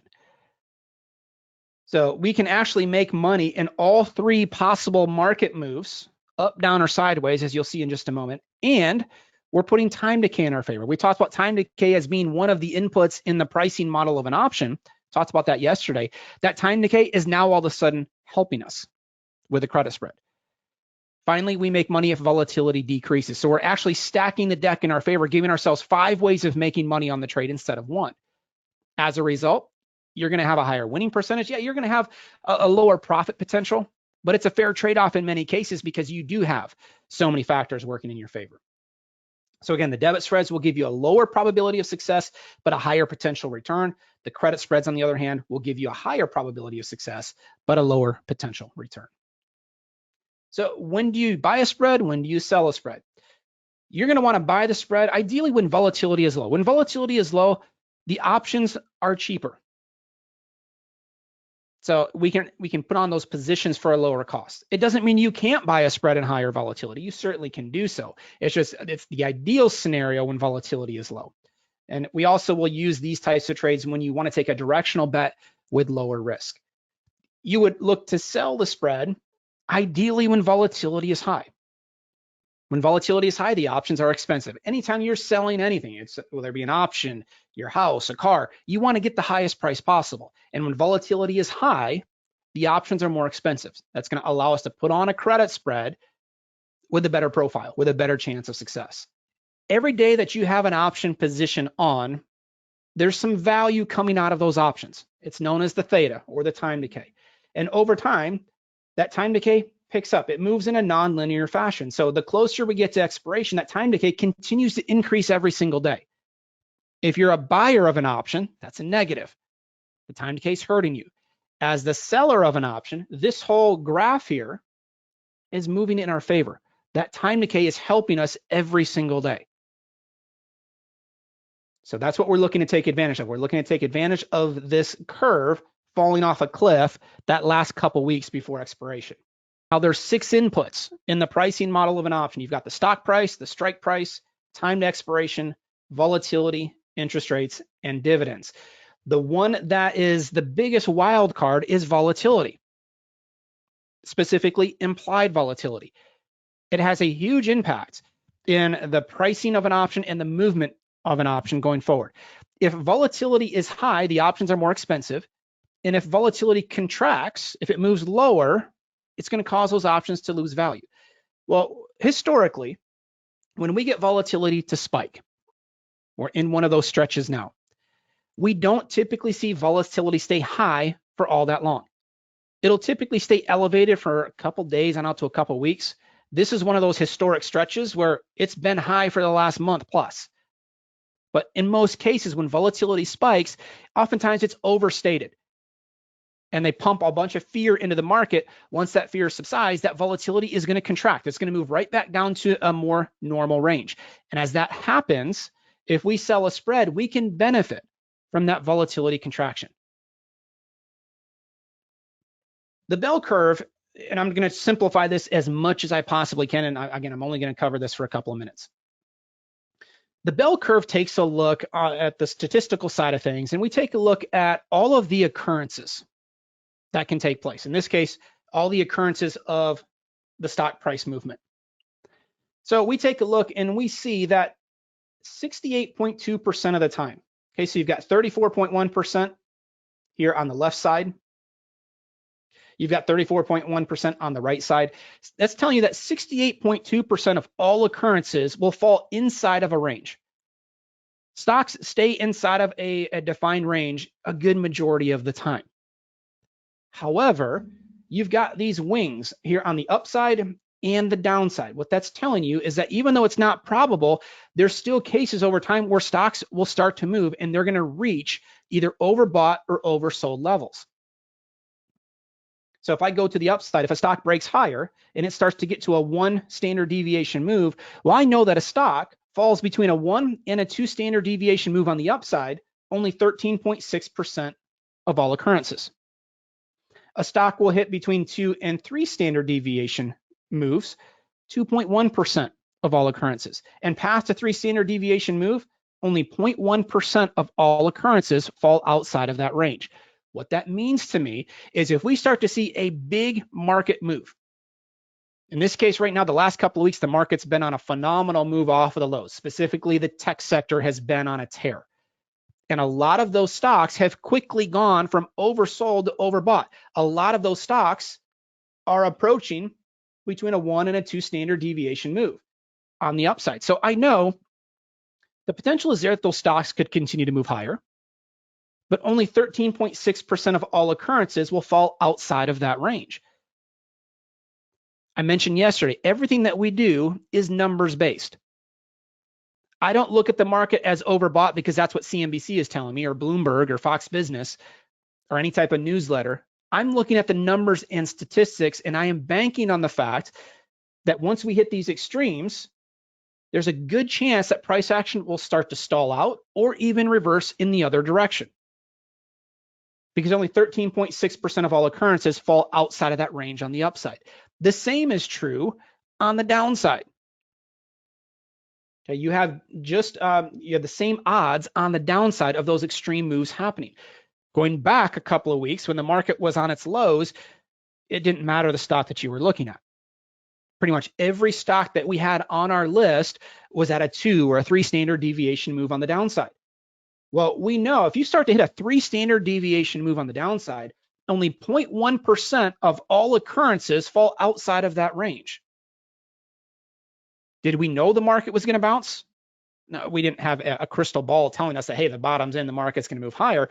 But from a statistical point of view, once it started to hit those types of extremes, we knew that the likelihood of the market continuing to collapse, it wasn't probable. And that can potentially help us determine what types of trades we want to use. Just because the market hits an overbought or oversold condition does not mean it has to reverse immediately. And we'll talk about that more in just a moment. The reason I'm pointing this out is when I start hitting these extremes, it's often a great time to put on a credit spread, banking on the fact that if we get out to an upper extreme on the upside, where we're between a 2 and a 3 standard deviation move, chances are that over the next couple of weeks, next month or so, price action is going to want to stall out and move back into a normal range because 68.2% of all occurrences fall inside of the middle section here. I can use that to my advantage. I can use that to identify potential trade opportunities. So in just a moment, I'm going to show you some charts, and we're going to talk about 1, 2, 3 standard deviation moves, because that can definitely impact how we set up these credit spreads. So for example, let's identify XYZ stock here. We'll just walk through an example. Let's say XYZ stock has gotten to an overbought condition. We take a look at the charts, we take a look at some of the indicators, and we see that we're at between a 1 and a 2 standard deviation move on the upside. In other words, we're very overbought. We expect the market to either start consolidating, so it starts to get choppy and sideways, or even reverse back to the downside and start to pull back. If I buy a long put there, the problem is it's going to tie up the most amount of capital, and it's only going to give me one way of making money. If I buy a put, the very moment I put that trade on, that stock has to move lower in order for me to make money. Well, in this case, maybe I want to lean a little bit bearish, but I don't want to be that aggressive. Maybe I want to be a little bit more conservative just in case instead of moving lower, the stock just moves sideways. And that's where selling a call spread comes into play. For this example, we're going to take a look at XYZ stock trading at $37 a share. Anytime that we sell a spread, the goal is to come in and sell junky out of the money options that have a very low probability of success. For this example, let's say we came in and we sold to open the 40 call, and we collected $3 to sell that option. So we're selling to open that position. At the same time, we're coming in and we're buying the 45 call for $1. Doing so allows me to collect $2 on the spread. I'm collecting $2 up front, or $200 per spread. Whatever I collect to put that trade on is the most I can make on the position. So $200 per contract is the most that I can make. My risk is the difference between the strikes minus the credit received for selling the spread. There's a $5 difference between the 45 and 40 strikes. We're collecting $2. So now I've got a $3 maximum loss on the trade. So I'm risking $3 to make $2. I'm risking more than my maximum profit potential. Why would I do that? The reason why I'm willing to accept that ratio is because we have 5 ways of making money on the position. My break-even point would be at $47. Where does that number come from? It takes the 45 strike of the option that I'm selling, and we're adding on the $2 that we're collecting to put the position on. I don't care if that stock moves up, down, or sideways. As long as it stays below 47, I get to make money. Remember, we identified this as an overbought stock. We've hit an extreme. Doesn't mean it can't move higher. It just means it's not statistically probable. So now we've got a little bit of a cushion here. If it just continues to drift higher a little bit longer, we're okay with that. The only move that hurts us is a big move higher above 47, which is not something that we're expecting because the market has already hit an overbought condition. So we also make money if time decay adds up. Every day that passes, that helps us. And then we make money if volatility decreases. So now I give myself 5 ways of making money on the position. We're going to use this type of a trade when we're bearish, when we want to lower the cost. Keep in mind, we are going to have a limited profit potential. If you put on a short call spread and the market completely falls out of bed, you know what your maximum profit is. Whatever you collected to put on that spread, in this case, $2, that's the most I can make. So you are going to give up that home run profit potential in exchange for the higher winning percentage. Where do you want the stock and ETF to finish? Ideally, you want it to, in this case, when we're selling a call spread, I want that stock to move lower. As long as it stays below the strike price of the option that I sold, we're good to go. The further it moves to the downside, the faster I get to make money. I don't need a big move lower. If it happens, great. If we just move sideways, I can make money there as well. I just have to be more patient. I've got to wait longer for that time decay to continue adding up in my favor. So here's the P&L graph of a short call spread. You can see it is a defined risk trade. We know what our maximum loss is. You can see that on the downside. We also know where our profit is capped on the upside. So it's a very good looking P&L graph, especially when you take into account the multiple ways that we have of making money on the position. Okay, so let me go to the criteria. Before we talk about a put spread, let's talk about the credit spread criteria here first. We want the IV, the implied volatility. Ideally, we want it elevated. Minimum criteria is in the upper 30s, the IV percentile in the upper 30s or above. If it's at the 50th percentile, that's great. The 50th percentile acts as a magnet, and I'll talk about that in just a moment. If volatility is high and it gets above 50, it typically likes to decrease. It starts to gravitate back towards the 50th percentile. If it's low, if it's well below the 50th percentile, over time, it's going to want to gravitate back towards 50. That's the midline there that we look at to determine whether volatility is high or low. Like we talked about yesterday, our sweet spot as far as time left expiration, we like to use the options that have between 20 and 60 days left. That's our sweet spot. It could be a weekly option that has a couple weeks left expiration, or it could be a monthly cycle.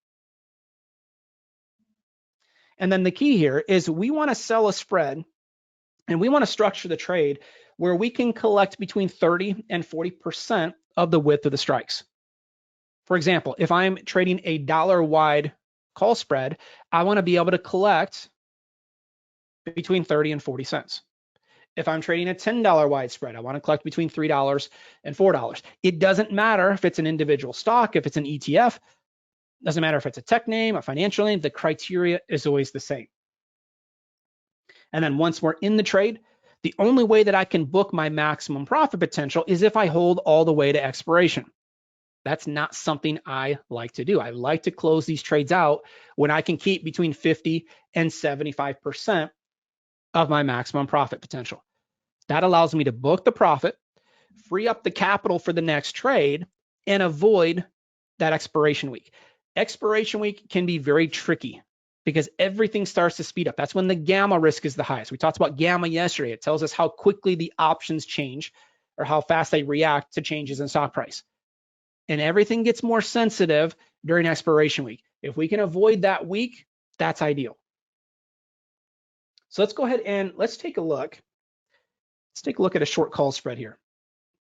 So let me load up Thinkorswim again. It doesn't matter to me what indicators you're using. There's literally dozens of indicators out there. We have a very specific set of criteria that we look for. The key to using a credit spread is we have to determine whether we want to be bullish, bearish, or neutral. That's the key. Well, if we take a look at Apple, down at the bottom, we have our pulse indicator. It's the red and the yellow histogram here.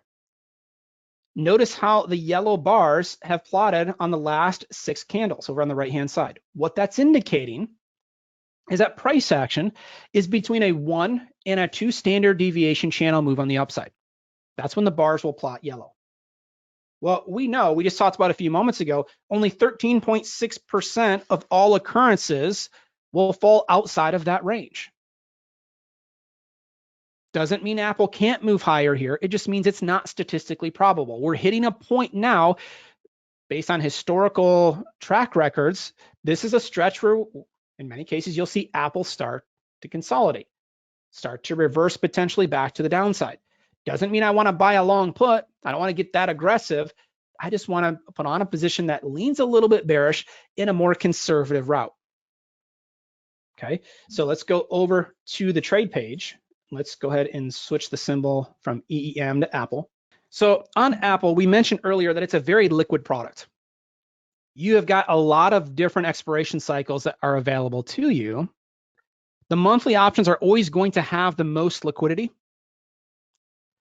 The weekly options are still pretty active. If we compare them side by side, the weeklies, you've got some pretty good volume and open interest numbers here. But by far, the May monthly options with 29 days left have the most activity. With a credit spread, wherever you get filled at, it's a pretty important price because whatever we collect to put the trade on is the most I can make on the position. So your fill price is crucial here.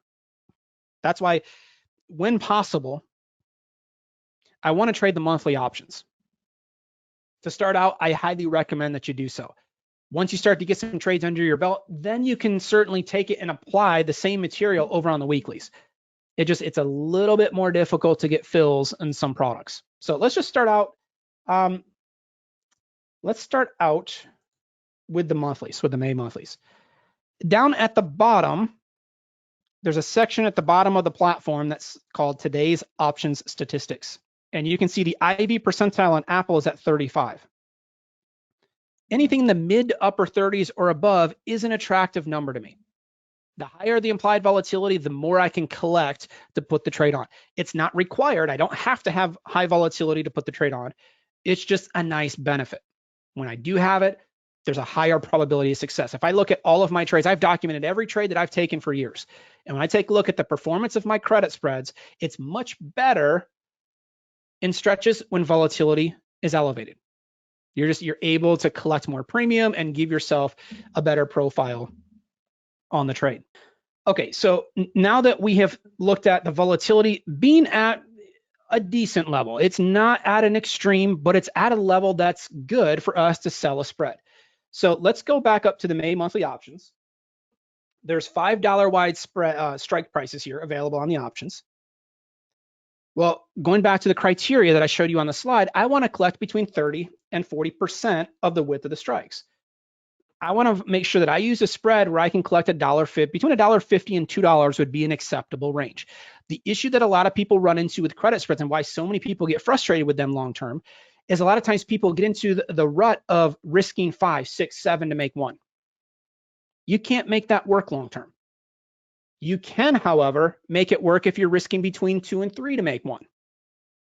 Okay, and that's what we're going to look for. If I can collect between 30 and 40% of the width of the spread, that's going to allow me to stay in a situation where the risk reward is at an acceptable range and we can get the numbers in our favor long-term. So let's go to the out of the money options. We're going to go to the out of the money calls. Again, the call options are on the left, and we're going to go to the out of the money options. And I'm going to go to just a little bit of a shortcut here. A lot of times people ask, how do I know which option to sell? The most important step here is to make sure you can collect between 30 and 40% of the width of the strikes. But as a starting point, I always go to the option that has roughly a 65% chance of closing out of the money. One of the columns here on the Thinkorswim platform is the probability out of the money column. And I highlighted the 295 call. It has roughly a 66, 67% chance of closing out of the money. Okay, so if we take a look, let's go ahead and right click on those. Let's go to sell, and we're going to go to vertical. It doesn't guarantee that that's going to be the option that I sell. I have to make sure that I can collect between 30 and 40% of the width of the strikes. But if you go to the option that has roughly a 65% chance of closing out of the money, and in most cases, it's going to be a couple strikes out of the money, that's normally a good starting point. We can always adjust the strikes from there. Down at the bottom, you can see it by default, it loaded up the 295, 300 call spread, where I'm selling the 295 call and I'm buying a 300 call at the same time. I can always click on the drop-down menus on those strike prices, and I can always adjust them as needed. But if we keep it at 295, 300, I can collect right now, it's trading for $1.85 mid-price. Well, I need to collect between $1.50 and $2. This one meets my criteria. Let's go ahead and lock the price in at $1.82. If I bring up my order confirmation box, you can see here that I am risking $318 to make 182. Okay, so we're actually slightly better than risk 2 to make 1. My break-even point would be at 296.82. That number right there, where does that number come from? It takes your short strike. It takes the 295 call that I'm selling. We're going to add on the $1.82 that we're collecting to put the trade on, and that gives my break-even at 296.82. I don't care if the stock moves up, down, or sideways. As long as it stays below 296.82, we get to make money. The price of the stock right now is at 283. I've got about a $13 cushion here that this one can move against me and I'd still be okay. The only move that hurts me is a big move above 296.82. We're not expecting that. because we just looked at the chart. We saw that price actions between a 1 and a 2 standard deviation move on the upside. We're overbought. And in a lot of cases, when you start to see these types of conditions, you'll start to see some chop kick in, a reversal lower. So I don't care if the stock moves up, down, or sideways. We can make money in all 3 directional moves as long as it stays below 296.82. We make money as time decay adds up and as volatility decreases. There's our 5 ways of making money on the position. If this stock moves lower, if it moves lower quickly, the faster it moves to the downside, the faster I make money. If it doesn't move lower quickly, if we just kind of chop around in here, I'm just gonna have to hold the trade longer. There's 29 days left to expiration. I may have to hold 15 to 20 days. It's such a forgiving trade with time decay working in my favor. It's a lot less stress. And in this market, that's key. It can be a stressful market right now. Some of you know what I'm talking about, right? I mean, things happen in a hurry. So having a little bit less stress with a credit spread is really a good thing. Now, if I collect $1.82, that $182 per spread is the most I can make on the position. That's my max profit potential. Remember what I said earlier. I don't hold expiration. That would be the only way that I would make the entire $182. I like to close the position out when I can keep between 50 and 75% of whatever I collected. Well, that range would be between 45 and 90 cents. If I can buy it back for 45 cents, that would allow me to keep 75% of what I collected, 75% of the $1.82. That would allow me to book a really nice profit, avoid all of expiration week in most cases, and just free up the capital and move on to the next trade. When you start to use that 50 to 75% window, your results will increase in a big way. Here's the beauty of a credit spread. If I know I'm targeting 75% of my max profit, if I know that up front, the very moment I put that spread on, I can create a closing order immediately. So if I know that my closing order needs to be working at around 41 cents or 45 cents, I can create a closing order right here today.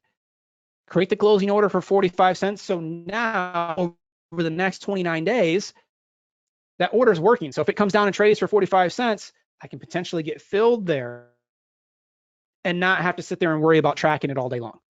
We just set the trade. We set the order to what's known as a GTC, or a good till canceled. And now that order stays working until the order gets filled or until I manually come in and close out of the position. That's why I love these trades. I use them all the time because my schedule gets so busy, guys. And some of you can relate, maybe not currently because we're all stuck at home, but in most cases, we all live busy lives, right? Or I should say most of us do. I mean, it's just the way everybody's programmed these days. And I can't sit there and watch every movement in the market all day long. I'm on the phone a good portion of the day with students. I'm answering email. There's a lot of distractions that get thrown my way throughout the day. And the credit spreads are just they're far less stressed. They don't take as much attention to detail. So here's, again, is a really nice feature of a credit spread. If you have a long call or long put trade, or even a debit spread that goes against you, it's really good to try to cut risk as quickly as possible, because the time decay is hurting you. Every day that passes, that hurts you. It becomes more difficult for that trade to battle back. With a credit spread, because that time decay is helping you, it allows you to hold the trade longer. And in a lot of cases, those credit spreads will start to battle back. It doesn't guarantee it's going to turn into a winner, but in a lot of cases, they'll battle back where you can take a partial loss or take a break-even trade. So I'm not saying you shouldn't use a stop on a credit spread. I just don't do so myself. I don't place a defined stop. If you're going to do it, I would say try to keep that stop in place around the between 60 and 70% level of your max loss. If you use anything tighter than that, you're going to find yourself getting whipped out of trades. You're going to get yourself whipped around. All right. So I like to, and we'll talk about it later too. I like to manage my trades at order entry, meaning I want to adjust my position size to where if I decide to hold the trade longer, I'm fully prepared to take a full loss. I don't want to. Thankfully, we don't always take a full loss, but if I do, it's not going to prevent me from taking the next trade. It's not going to wipe out my account, for example. So if you trade small, and we'll talk about that in a minute, if you focus on taking more small trades, small positions, it gives you more flexibility with how you manage the trade. If you start to make adjustments too quickly on a credit spread, the commissions add up depending on your broker, and you start to overmanage the trade. Right. So I'm not saying I won't ever make an adjustment to a trade. We certainly will at times. I tend to be slower to make those changes, especially with a credit spread. All right, let me go back over to the slides here briefly, and let's circle back and let's quickly talk about a put spread.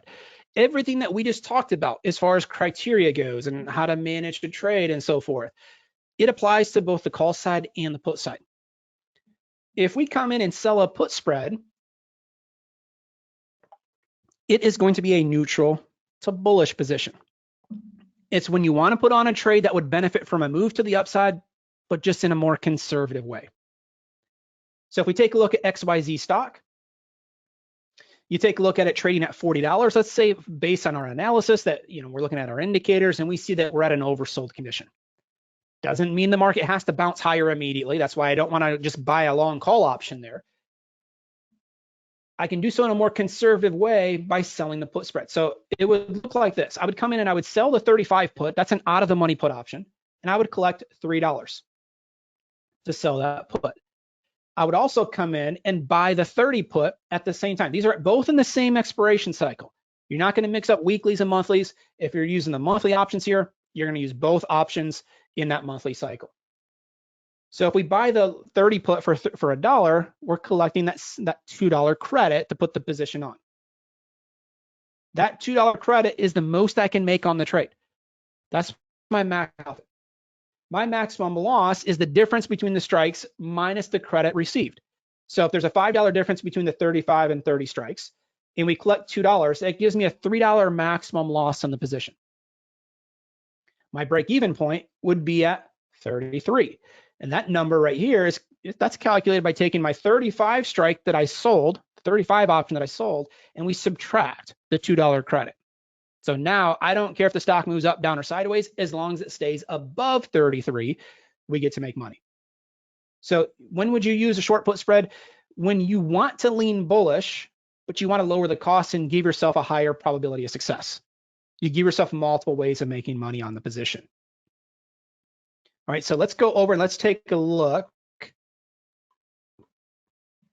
And let's circle back to the charts. So this is the emerging markets ETF. Look at my pulse indicator down at the bottom. You can see that we have a whole slew of yellow bars plotting on that pulse.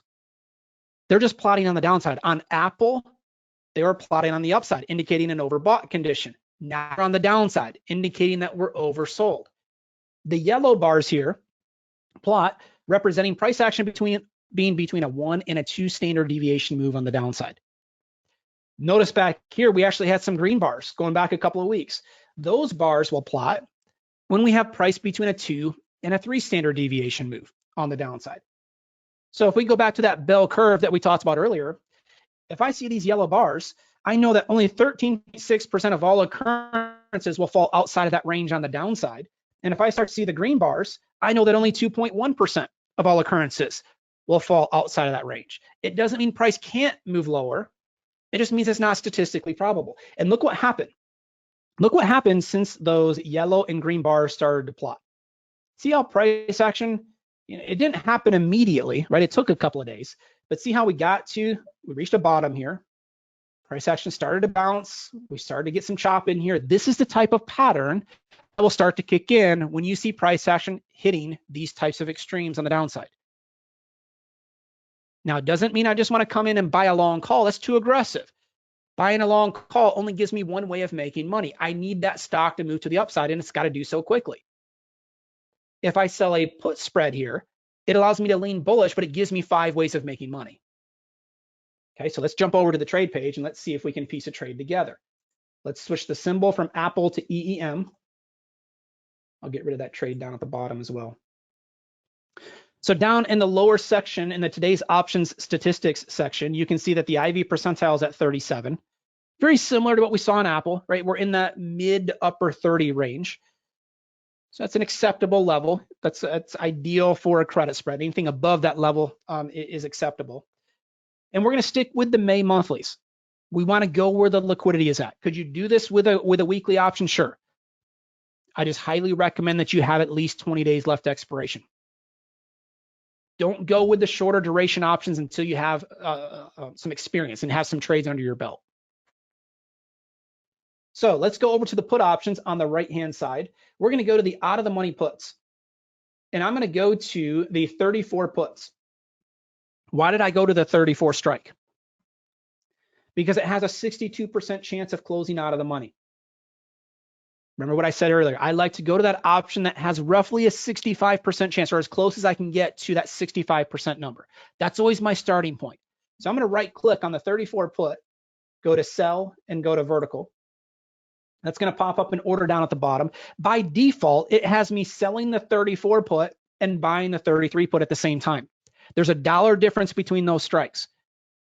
From our criteria, from our checklist, I want to make sure that I can collect between 30 and 40% of the width of the strikes. I need to collect between 30 and 40 cents. This spread here is only trading for 24 cents. It doesn't meet my criteria. Here's why. If I click on confirm and send,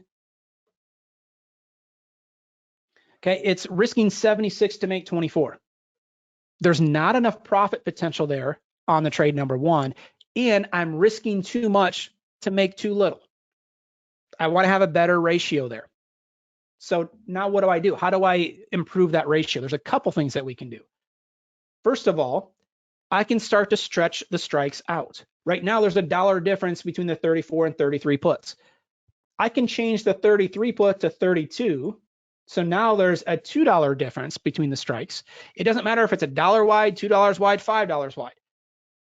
In this case, it's a $2 wide spread. So I still want to collect 30 to 40% of the width of the strikes. I still want to collect between 60 and 80 cents. Well, this trade doesn't meet my criteria. I'm only collecting 40 cents. So stretching out the strikes doesn't help. The other thing I can do, the closer I move these strike prices to the current stock price, the more I can collect, the higher price I can collect on the options. In other words, if I move the 34 puts up to 35, and then if I move my long put from 32 to 33, all I'm doing is adjusting those options closer to the current stock price. There's still a $2 difference between the strikes. And let's see what that does to the price. Okay, now I can collect 57 cents. It's getting better. It's getting closer to the range that we want to be in. I want to be in that between 60 and 80 cent range. So let's go ahead and adjust the price up to 60 cents. Doesn't guarantee we're going to fill there, but let's just adjust it to 60 cents so we can take a look at the trade. Now I'm risking $140 to make 60. So I have a little bit more profit potential. I have a good risk to reward ratio. Risking 140 to make 60, that's a very typical range for us. The closer we can be to risk 2 to make 1, the better off the numbers will be in our favor long term. So if we get filled at 60 cents, my break-even point would be at 34.40. Unlike Apple, where we had almost a $13 cushion, we only have a $1 cushion here. The price of EEM is at 35.40, just above that. We've got about a $1 cushion on this thing where I can be wrong and still make money. I start to lose money if we get the stock moving below 34.40. If the stock moves up, down, or sideways, we're okay in all three scenarios as long as the stock stays above 34.40. I make money as time decay adds up, and I make money as volatility decreases. So there's 5 ways I have of making money on the position. Now, it's great that I'm able to collect more premium by adjusting those strikes, but the closer we get to the stock price, the more directional the trade becomes. The closer we move that short option, the one that I'm selling, the closer I move that to the stock price, the less cushion I have to be wrong. Not necessarily a bad thing. You just have to make sure that that matches up with your outlook. So if I collect 60 cents, what's my target range? It's still 50 to 75% of my max profit. The 60 cents is the max profit on the trade. So if I can buy it back for between 15 and 30 cents, that would give me between 50 and 75% of the max profit.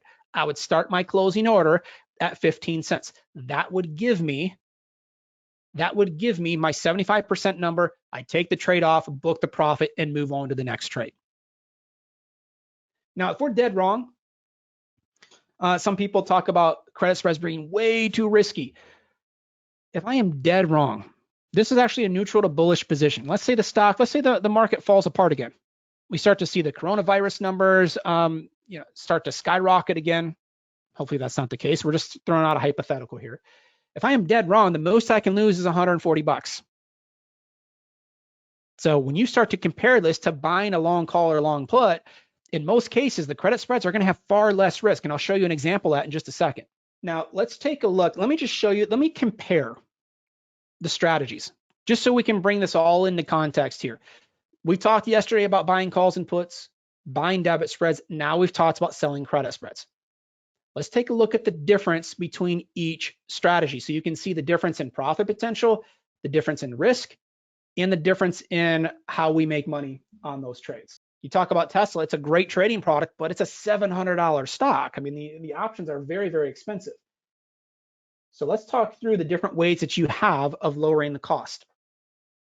Let's just say for Tesla, let's say we want to put on a bearish trade. Okay, it doesn't matter the reason. I just want to throw out, we're going to take a look at a bearish example here.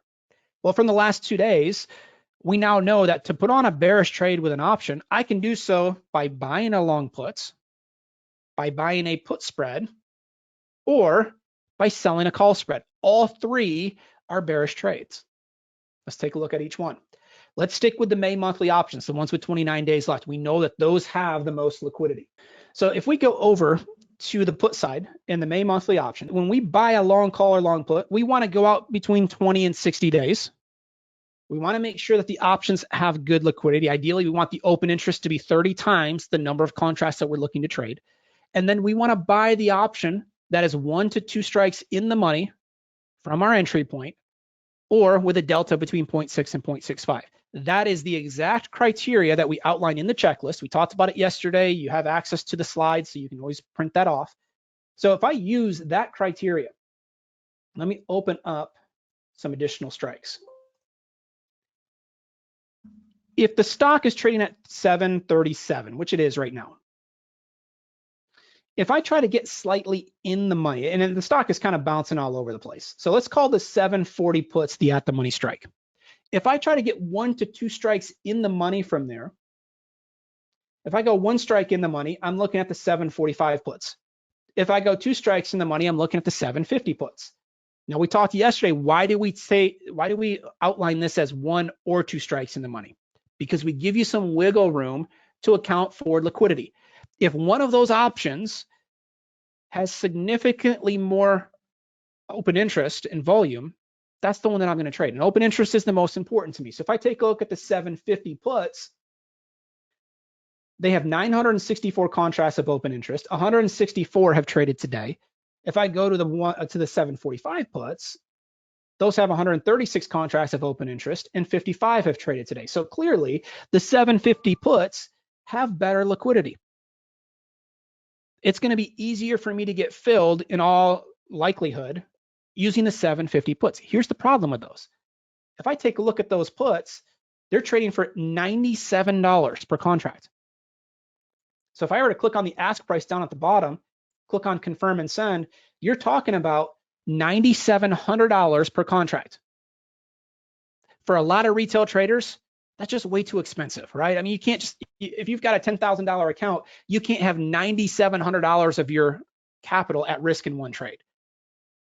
So a lot of times people will take the route going to the really cheap weekly options. They'll go to the really cheap out of the money options. The problem there is they're cheap for a reason.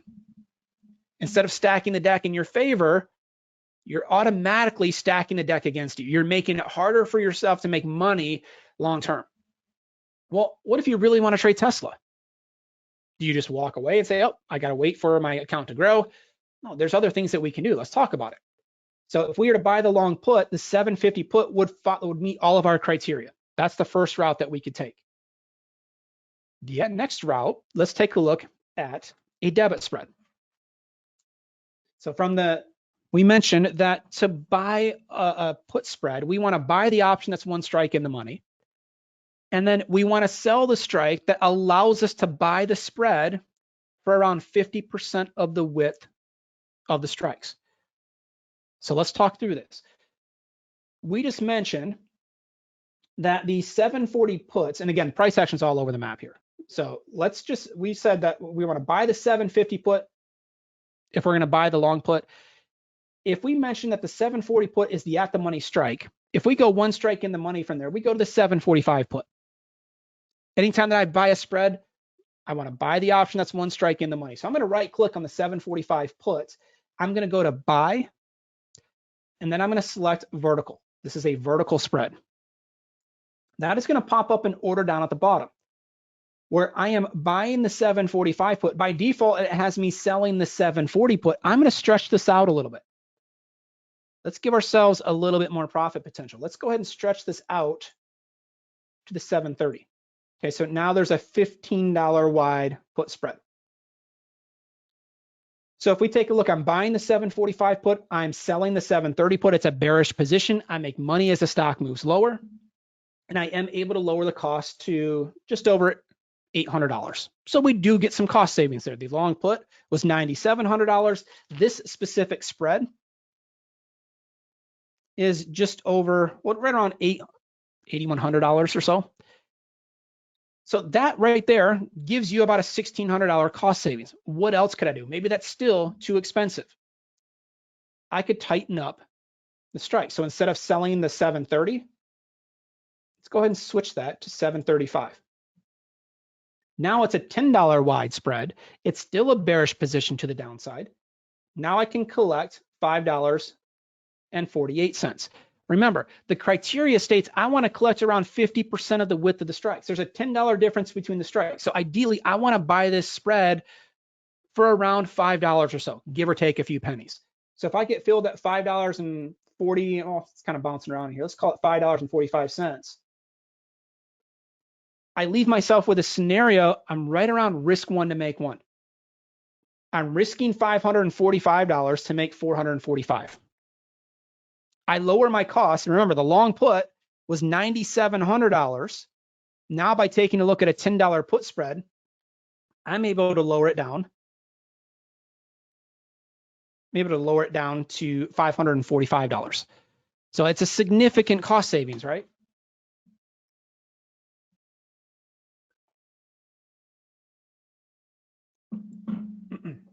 So that right there, those are the two most aggressive routes that you have of putting on a bearish position on Tesla. The problem is you're still talking about some expensive options, right? You're still talking about tying up a decent amount of capital. So let's talk about getting more conservative. The third way that we have of putting on a bearish position on Tesla is to sell a call spread. Like we just talked about here, to sell a call spread, I'm going to go to the out of the money calls, and I'm going to go to the out of the money call options that have roughly a 65% chance of closing out of the money. If I go out, that has me looking at the 800 call. The 800 call has a 65% chance of closing out of the money. I'm going to right click on those. Let's go to sell. Let's go to vertical. And by default, it has me loading up the 800 call that I'm selling, and then I'm buying the 810 call. Remember, I want to collect between 30 and 40% of the width of the strikes. If there's a $10 difference between the strikes, I want to collect between $3 and $4.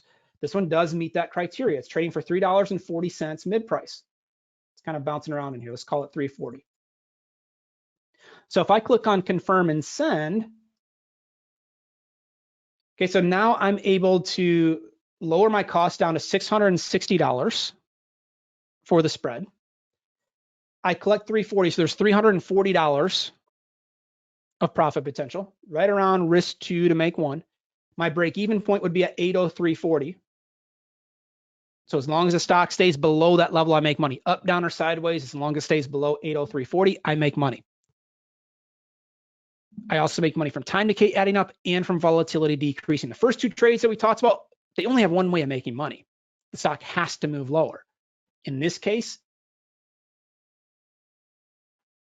we put on a short call spread where we have 5 ways of making money. So you've drastically lowered the cost of the trade. You give yourself multiple ways of making money on the position, and that's going to increase your chances of success. In a lot of cases, this one is actually more of an extreme because there's a $10 wide spread. If I open up some of the weeklies here,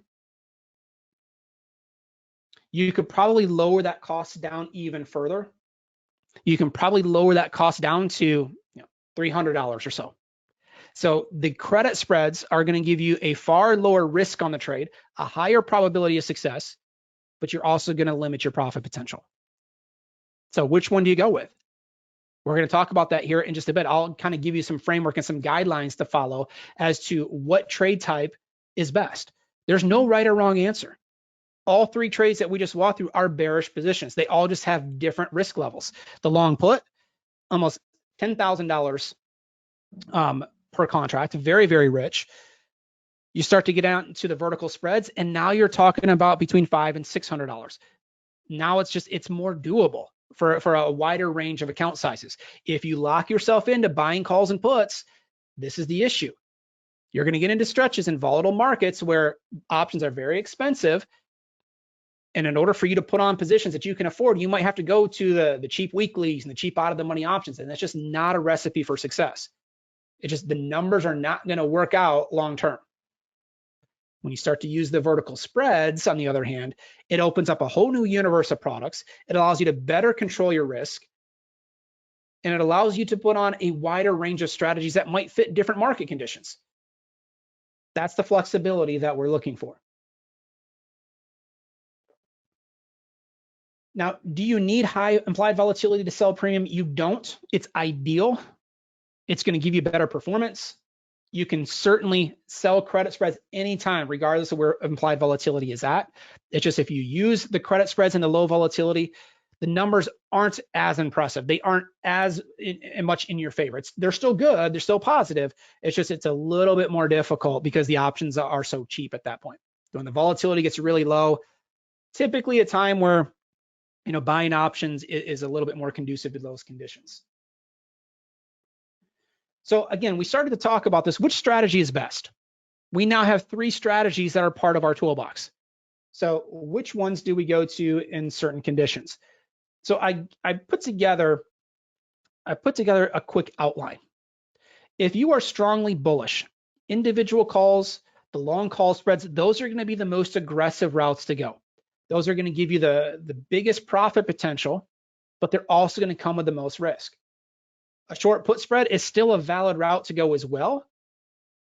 It's just if you have a strong directional opinion, the short put spread is going to have a limited profit potential. So you may not have as impressive of a return. So I just don't want you to be disappointed by that. If you're strongly leaning one direction or the other, the long options are going to give you the bigger bang for your buck. If you are moderately bullish, so you have a directional opinion, but you're not as confident, the vertical spreads by far the better route. Okay, they're going to lower the cost in the trade, lower the risk on the trade, and still give you the ability to make money from a directional move. On the flip side, on the bearish side, if you are strongly bearish, again, long put spread, most aggressive route you can go. Big profit potential is available. It also just comes with some additional risk as well. The short call spread, definitely valid. You just have to know that you are giving up the home run profit potential in exchange for that higher probability of success. And then if you're moderately bearish, vertical spreads, and a lot of times people, they think they're giving up a ton by using the vertical spreads. You're not. You're still giving yourself a really nice profit potential. So a lot of times people say, I don't want to trade the vertical spreads. They're not aggressive enough. You don't want to fall in love with one strategy, right? Don't use long calls and long puts exclusively. Don't use credit spreads exclusively. Use them together. And that's really going to lead to the best results over time. I also included a section here for volatility plays. If you get into a very high volatile market, like we've been in for the last month or so, selling the credit spreads are going to be, in my opinion, the best routes to go. If you're going to buy calls and puts, you do have the ability in high volatility to use the weekly options, use those shorter duration options that we talked about yesterday. In a low volatility environment, you're going to be better off buying the vertical spreads. You're going to be better off using the monthly options. Going farther out in time is going to better reflect the current market conditions. So I love to use the weeklies. I use weeklies more so in a more volatile environment. So here's just another slide that just simplifies it even further. The most conservative route that you can go, the credit spreads. I know it goes against what a lot of people hear initially when you start to trade options, but the credit spreads will give you the lowest risk. Yeah, they also come with the lowest reward, but they give you the highest probability of success because you have those 5 ways of making money on the trades. A little bit more conservative in the middle section there, the debit spreads. They do typically lower the cost of the trade by 30 to 50%. You do have a lower reward potential, so you have to know that going in. You're still going to make money. You're still going to have a really nice return. If I compare them side by side with a debit spread, if you compare it to a long call or long put, you're typically going to have between 50 and 80% returns on a winning vertical spread trade. With a long call or long put, you're going to be closer to 100%. So there is a difference there, but you also get a drastic reduction in the cost of the trade as well, which is really nice. And then again, the most aggressive route to go, even though a lot of people don't understand this, the long calls and long puts, they're exciting, but they're also the most aggressive route you can go. They have the most profit potential with the most risk. And you only have one way of making money on those trades. So you just know what you're getting yourself into. That's why a lot of retail traders fail to hit their profit goals, and they struggle because they don't fully understand how the strategies work. A lot of times people will start trading long calls and long puts. They don't make money, they lose money, and then they end up blaming the markets. They blame the system. When in reality, it doesn't mean that long calls and long puts are bad. But if you're not using them correctly, if you're not using the proper strike prices, if you're not using the proper expiration cycles, then you're gonna face an uphill battle. Whereas everything that we've walked through the last day and a half is looking to stack that deck in your favor. Now that we've got some strategies in play, we've got 3 different strategies that we've talked about. How do we start to use these on a daily basis? I mentioned at the start yesterday, I love trading options because of the flexibility that they give us. They tie up far less capital. We love the leverage, but also they allow us to stay active in the markets in far less time on a daily basis. So what are some of the tools that I use to cut down on the amount of time required to track markets? So I like to set a lot of price alerts for myself. You can do this a couple of different ways, and it will depend on your platform. All right, so you can go ahead and create alerts and have those alerts sent to an email or to your phone as a text message, for example.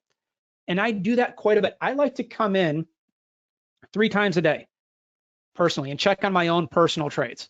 I come in once in the morning, once around lunch, and once in the afternoon. And it typically takes me between 5 and 10 minutes each time to just come in, check my charts, check my trades, and then move on with my day. Now, a lot can happen throughout the day, right? So when I come in and look at my charts, for example, let me bring back Thinkorswim. So let's take a look at EFA. This is one of the global ETFs that I like to trade. Now, let's just say for our example here, we've got these pink dots on the chart. Those are representing a potential short trade. And that entry price, that entry point is right around 53.50-ish, give or take a few pennies. So let's say I'm coming in now. Let's just say that this is my lunchtime update. I know we're a little bit past lunch, but let's just say this is my midday update. If I wanted to mark that, because I don't want to get into this trade unless this ETF is trading below 53.50. Now, I don't want to sit there all afternoon and just watch this thing. What I can do inside of Thinkorswim is right click on the chart, go down to create alerts. There's going to be a box that pops up, and now I can set this alert. So I can tell it, okay, the symbol's EFA. I want to be alerted when the mark is set at or below. So I'm going to click on the drop-down menu and set it to at or below. And I want it to alert me when price is trading at or below 53.50. Okay, now you can also type in a note for yourself as well. So if you want to say, hey, short entry, EFA, and click on create. Once I create that alert, it's gonna, what that alert triggers, let's say price action gets down to that level. That alert's gonna pop up in my platform, but it's also going to pop up on my phone as a text message, and then I can also have it emailed to myself as well. That way, if I'm out of the office, I can have that notification pop up on my mobile device, and I know that, hey, it's time to come in, get my order placed on EFA. I can do this for an entry. I can do it for a target. I can do it for a stop. Okay, so now I've got tremendous flexibility there. So if I'm out, once the whole, once this whole economic shutdown ends and we're all out and about again, let's say I'm at a lunch meeting. You're out at the golf course and it's midday and you've got an alert pop up on your phone. In less than 60 seconds, I can come in on my broker platform on EFA and place the trade. I'm not just locked in an office all day staring at charts. You can also place alerts based on option prices. So let's go over to EFA. And let's say that I've already got a position on. I don't right now, but let's say we do. Let's say we've got a position on, and let's say I'm long the 250 puts. I've got a bearish position on. I'm looking for the stock to move lower. And let's say I bought those options for $2. I bought the put options for $2 per contract, and my target is 100% return. So my target is I want to close out of those options when they're trading for $4. I can create an alert here. I can right click on the price of the option, and I can select create alert. It's going to bring up that box and it's going to alert me. I can set it to when the price of the option is trading at or above $4. And I can type in a note for myself as well. So this is my target EFA short. Anything that I type in as a note for myself, that's also going to pop up in the alert. So if you're worried about remembering, hey, what did I set that EFA alert for? Because what if I set the alert today, but the target doesn't hit for another week? You may not, a week from now, remember what you set that alert for. So you can just type in a little bit of a reminder note for yourself and click on create. So now that alert is in place. Now that alert is going to pop up on my phone. It's going to pop up in my email, alerting me that, hey, the price of the EFA put is now at $4. I can close that option out and book 100% return. I go through a lot of my positions. I go through my charts and I set a lot of alerts for myself. That way I don't miss things. So I can still teach a class. I can still be on the phone with students. I can still, go out to lunch. I can still stay active in the markets without having to lug my computer around and just stare at screens all day. The alerts are very, very beneficial. And you can do this. I'm showing you how to do this inside of Thinkorswim. You can place alerts in just about every broker platform out there. The mechanics of how to do so might be a little bit different, but if you're using TradeStation, for example, you can definitely place alerts. Ninja Trader, you can definitely place alerts. Okay, so I mentioned my daily routine. I like to come in 3 times a day, once at the open, once at lunch, once before the close. It typically takes me 5 to 10 minutes each time. It may take a little bit more time initially, or if the market's busy, it may take more time on those sessions. But in most cases, we're talking about 5 to 10 minutes each check-in time. And when I do come in, I'm looking for new setups. I'm looking to manage open trades. And I'm looking to place those alerts or adjust any orders like we just talked about. If you can't come in 3 times a day, find what works best for you and stick to it. Try to come in 1 to 3 times a day. If you can't come in the morning, lunch, afternoon, you can always tweak it. But what I would recommend that you do is try to get into a routine. I know that at 9:30, when the market opens, I'm not answering phones. I'm not answering emails. I'm focused on the markets. I need a 5 to 10 minute window there where I don't schedule anything with customers because I need to focus on my own trades. I do the same thing at lunch. I do the same thing in the afternoon before the market closes. I've got to block out those schedules times so I can come in and make sure that I don't miss things, right? If you find yourself saying, I'm just going to wing it from day to day, my schedule is different every day, you're going to find it very difficult because you're going to get busy. We all know how things stack up and it's really easy to miss things. I'm not saying you have to sit down for 45 minutes. I know you guys have busy schedules. So all you have to do is block out 5 to 10 minutes. Say, hey, for the next 10 minutes, I'm not going to focus on anything else but markets, my trades, and making sure that I've got everything in place. I find that the afternoon check-in, if you're going to use credit spreads, which I highly recommend that you do, the afternoon hours in that last 30 to 60 minutes of the session is really ideal for placing credit spreads. That's when you typically get a burst of volume. You can see what the market has done that day. So you get to see if there's any head fakes, any false breakouts, and then you can place those trades when the volume kicks in right at the end of the day. Now, documenting every trade. This is also very, very important. And it's also a step that most people skip. Okay, getting a broker statement emailed to you every day is not enough.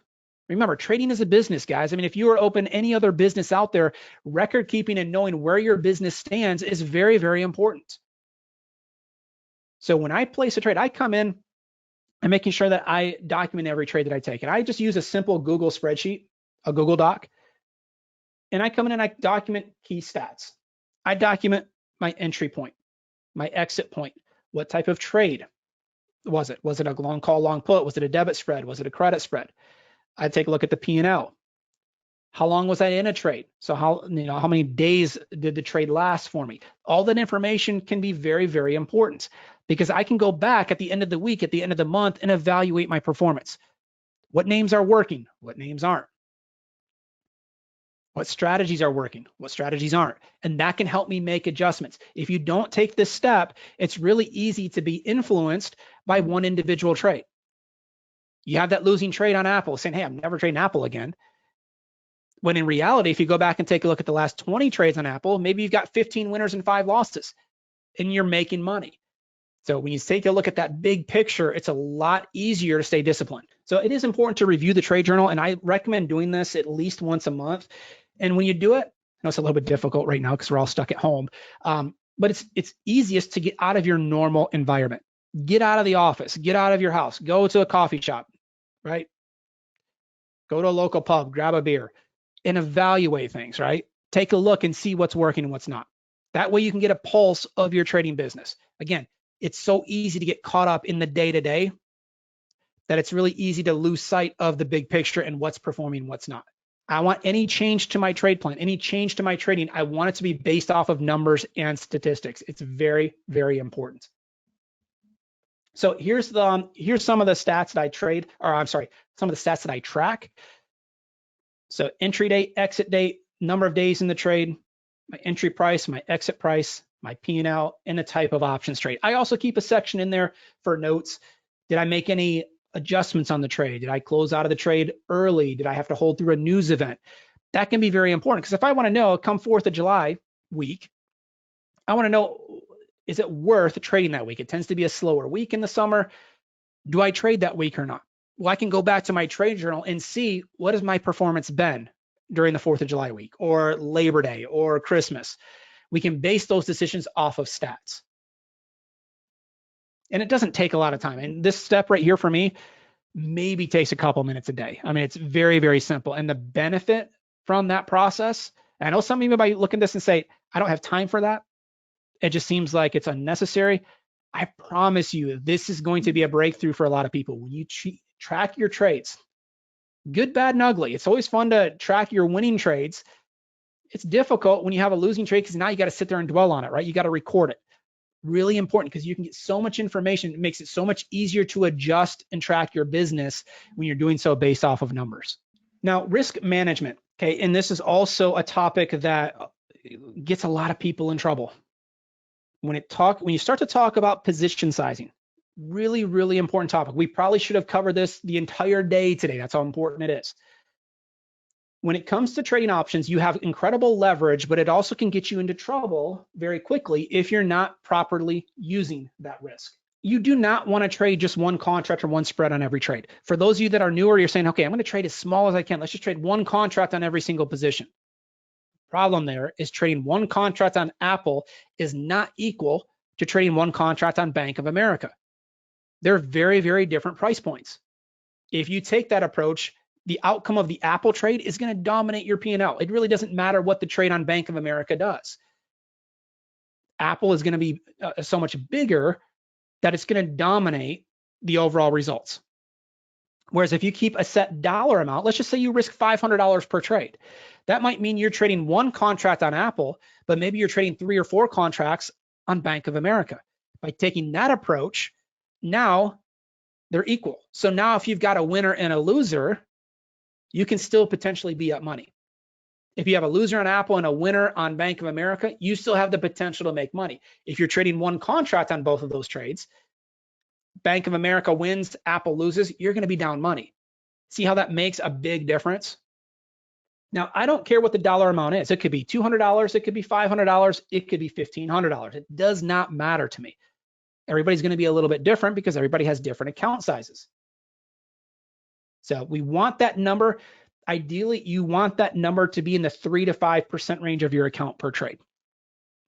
So you can do some simple math there. You know, if you've got the $10,000 account, we can do some simple math, right? Could keep your risk at a couple $100. When it comes to how to know what your maximum loss is on a trade, with the long calls and long puts, their max loss is whatever you pay for the option. Same goes for the debit spreads. The credit spreads, your max loss is going to be the difference between the strikes minus the credit you received when placing the trade. So if you're using a dollar wide spread and you collect 40 cents, your maximum loss is 60 cents. It's just that dollar difference minus the 40 cents. That gives you the $60 of risk. That's your maximum loss on the trade. Now, you can take this a step further. If you actually want to use stops, use stop orders, you can use that when factoring in your position size. On long calls and long puts and debit spreads, we like to use a 50% stop. On a credit spread, I mentioned earlier, try to keep that stop in the 60 to 70% range, which is ideal. So you can actually use that when factoring position size. Here's what I'm talking about. The first option is you can assume a worst case scenario in that you're going to have 100% loss on every losing trade. If you buy an option for $2, you can factor your position size, assuming that if that trade goes against you, you're going to lose the entire $2. If you're using a 50% stop, you're actually going to get out earlier, but by using this option, you're actually building in an added layer of safety. You're going to respect that stop and take the partial loss, right? So you can use that, but if you're conservative like me, building in that added layer of safety, you're factoring your position size based on the assumption that you're going to take a full loss. So if you're risking $500 per trade, okay, you can position yourself. If you're buying a spread for $2.50, for example, you could trade 2 contracts or 2 spreads, because now your maximum loss is $250 per spread, whatever you pay for the position. We can put that on 2 times and have $500 of risk. That's the first option. That's my preferred option. That's the route that I recommend that you start with. Option number 2 is if you're going to use that 50% loss, you can use that as a way to determine your position size. So now, if you're using that same debit spread that you're buying for $2.50, you could put it on 4 times because you're using a 50% loss. Your maximum loss would be $125 per spread. You can put it on 5 times and still have that same $500 of risk. See how there's a difference there? So option number 2 is far more aggressive. It would be something that you could use if if you're trading a bigger account, or maybe you're only trading options with a fraction of your overall portfolio. I don't have a problem using the more aggressive route. If you've got a $5,000 account to start with, and that's all you have in your portfolio, option number 1 is far better to use. Take the more conservative route. Use the lower risk. If I go back 5-6 years, I traded completely different back then than what I do now. Going back a number of years, I would focus on taking a couple of core positions, and I'd put on a couple of very big trades and hope for the best. It was just a completely different market back then. Now, because markets have changed so much, I find it far better to take a larger number of small trades. I know it's easier to put on 1 or 2 big positions and hope for the best. The problem is if you're wrong on those positions, you're in trouble much quicker. Whereas if you take a larger number of small positions, we can put on trades in some individual stocks, some ETFs, different sectors.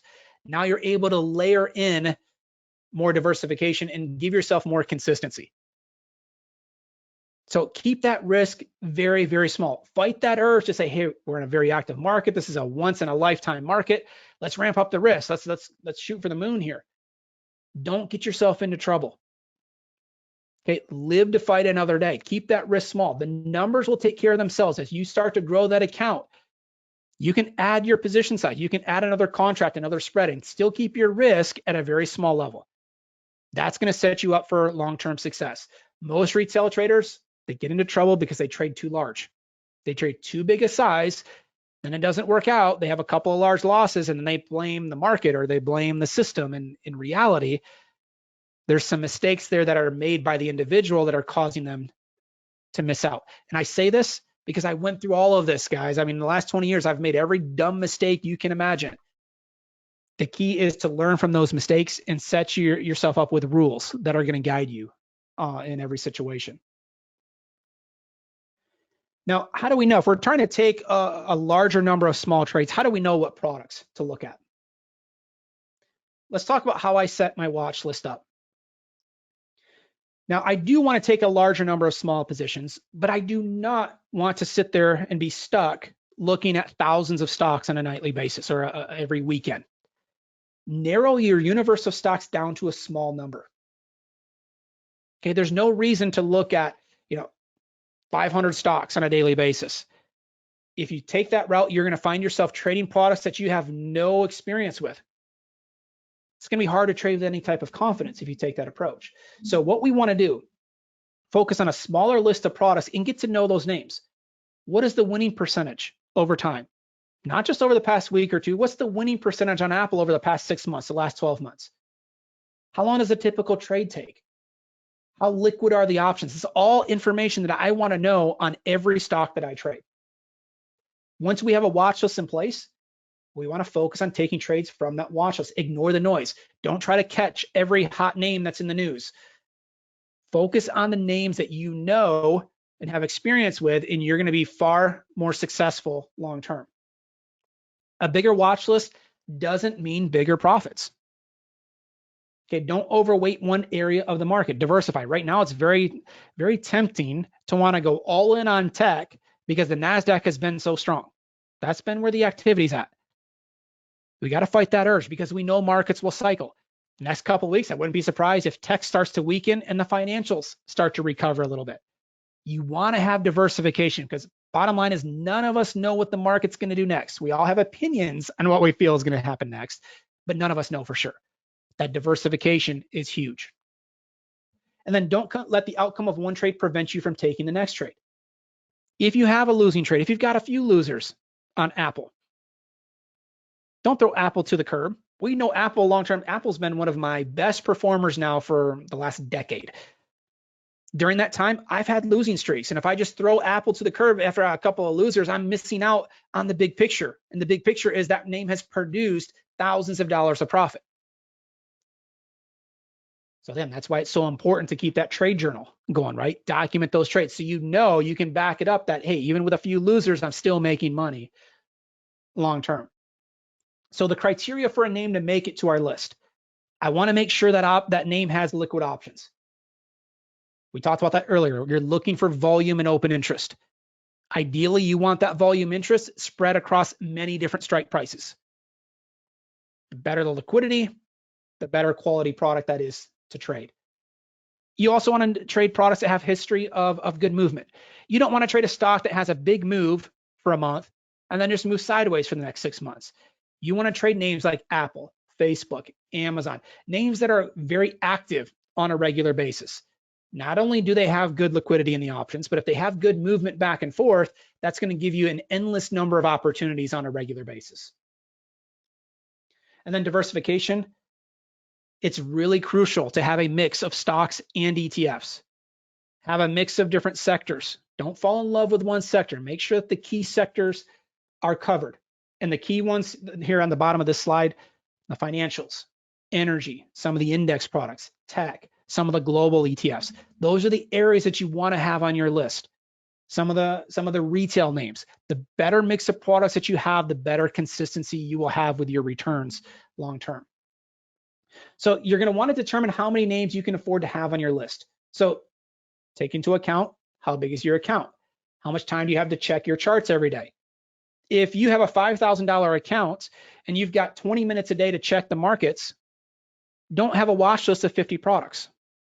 You can't trade all those products, nor do you have the time to track all those. And if you don't have the capital to take all those trades, you're going to be left picking and choosing which ones look best to you. And cherry picking trades is very, very difficult. I say that from experience. You're going to find yourself picking the losers and missing the winners. I would rather have you use a watch list of 20 stocks. You can do that in a few minutes a day. You can take multiple trades and still keep your risk at a manageable level. You have to factor that if all the names on your watch list give you trades at the same time, do you have the ability to take all those trades? It doesn't happen very often where everything triggers in at the same time, but if it does, are you okay with that? So that you're not picking and choosing which trades look best. And then go through the names on your list and do some testing. What does a typical trade look like? How long, when Apple starts to break out to the upside or to the downside, how long does that move typically take? Prove to yourself that those names work. Go back in Thinkorswim, it has a really nice backtesting tool available inside of the platform. Go back in and take a look. What happened over the past 6 months if I sold credit spreads following the criteria that we talked about today? Prove to yourself that those products work before you put any of your hard-earned capital on the line. Very, very important process. It's not fun. Backtesting, it takes time, and you're not getting paid for it, but it's going to pay off in the long run when you start to trade live. It's a big part of the process. So I'm putting trend trades and reversal setups. What I'm talking about there is have a mix of long calls and long puts, have a mix of debit spreads, credit spreads. That's going to be ideal. Mix up your trade types on your watch list. I can't stress that enough. And once your list is in place, trust the system. Don't skip around between markets. I'm not saying you can't ever change your watch list. Just be slow to change. My list has not changed much the last 6-12 months. I trade the same names consistently. I got a couple of emails last night from people asking, what have my results been since the market exploded? What happened when markets were slow? If you go back 12 months. The key is I'm trading names that I'm very familiar with. If I go over to Thinkorswim on the left-hand side, you guys can see the names that I trade. Very familiar names here, right? American Airlines, Apple, AMD, Baba, Boeing, Bank of America, Citigroup. These are all very well-known names. These are names that it doesn't matter if the market's active, choppy, there's always something that I can do. The options are liquid. They have a good track record of volatility. If you trade some of these big, well-known names, you're going to be far better off. Are there names out there that have good movement that are not on my list? Sure. That's fine. I'm not looking to capture every move in the market. I'm looking to get to know my list really well, find my niche, find my list of products that I know really well. And if I trade those names consistently, the profit's going to come. I'm going to make enough money.